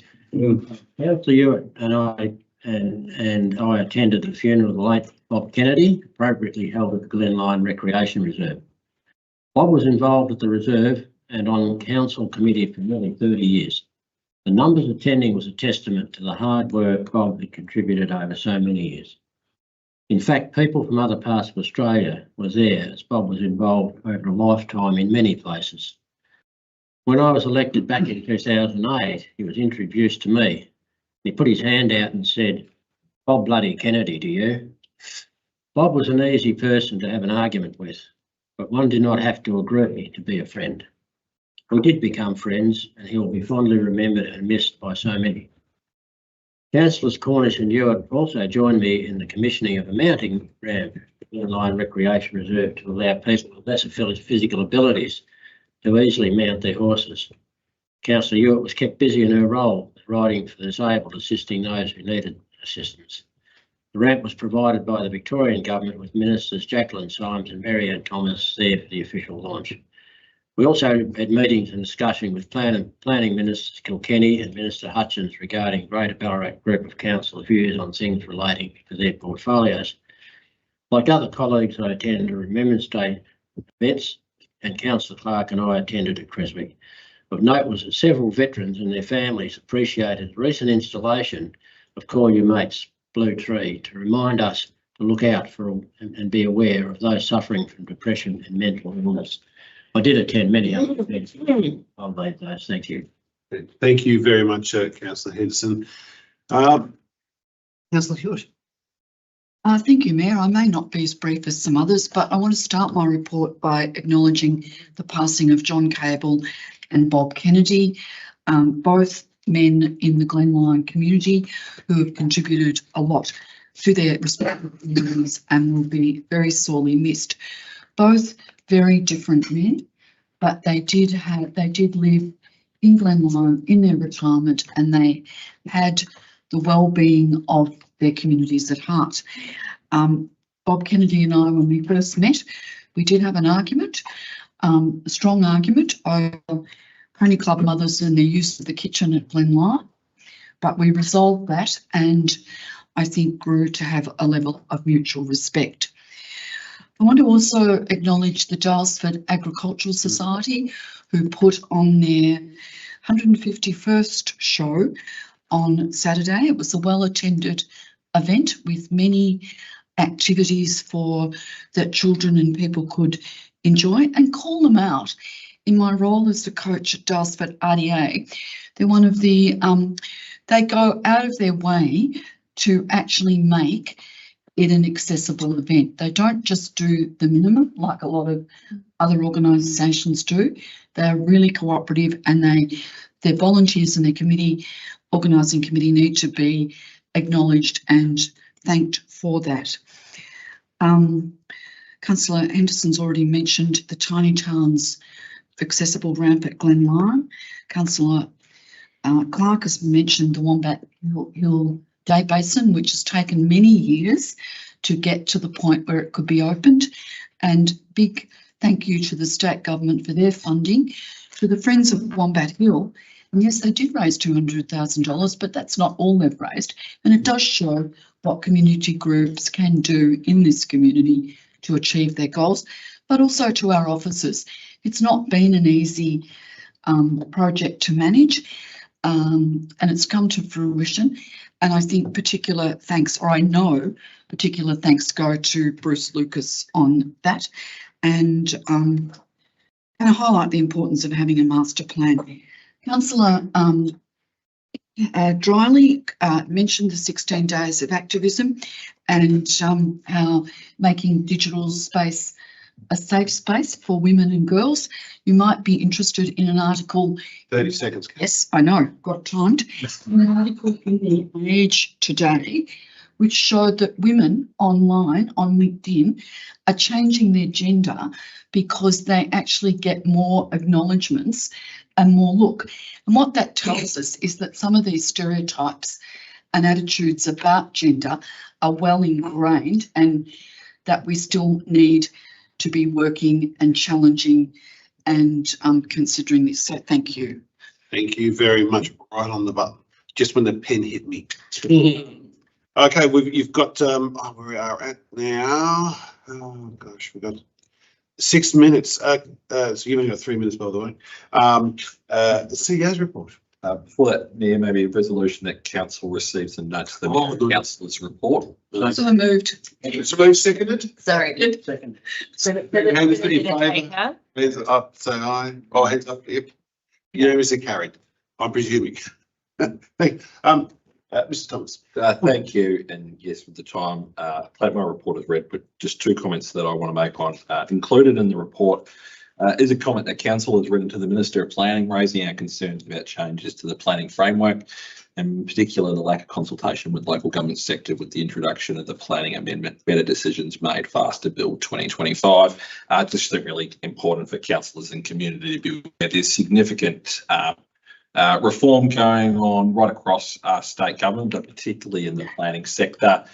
We are trying to stay up to date with that as a council, being informed, and as we seek information, we're working with the likes of GBAC, Lot and Campaspe, the MAV, and to seek more information around what does it actually mean for our communities and councils. So I just want to put that one there, that we'll continue to find information and continue to look at opportunities.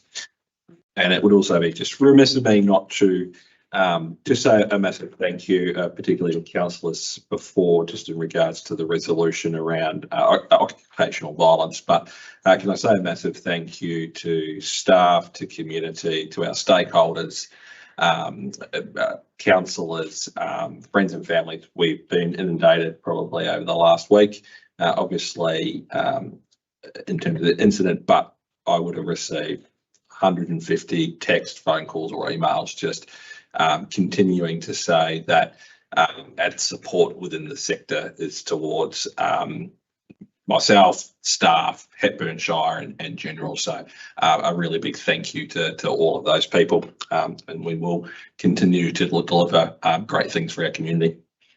Thank you very much, Mr. Bradley.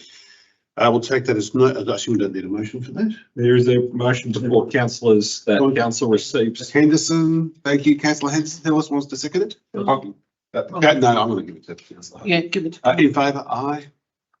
So that carried. Thank you. Item number 12. I would like to formally declare the meeting. Thank everybody for your attendance, your contribution, and your participation. It has been robust. And with everybody, thank you very much. And thank you, officers, for all your hard work and ongoing hard work. And with that, I will declare the meeting closed.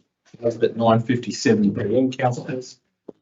Oh, Thank you, Mayor Clark. I'll now, Thank you. You. Thank thank you, Mayor Clark. I'll now stop the live. You've been here since, what, you've been here since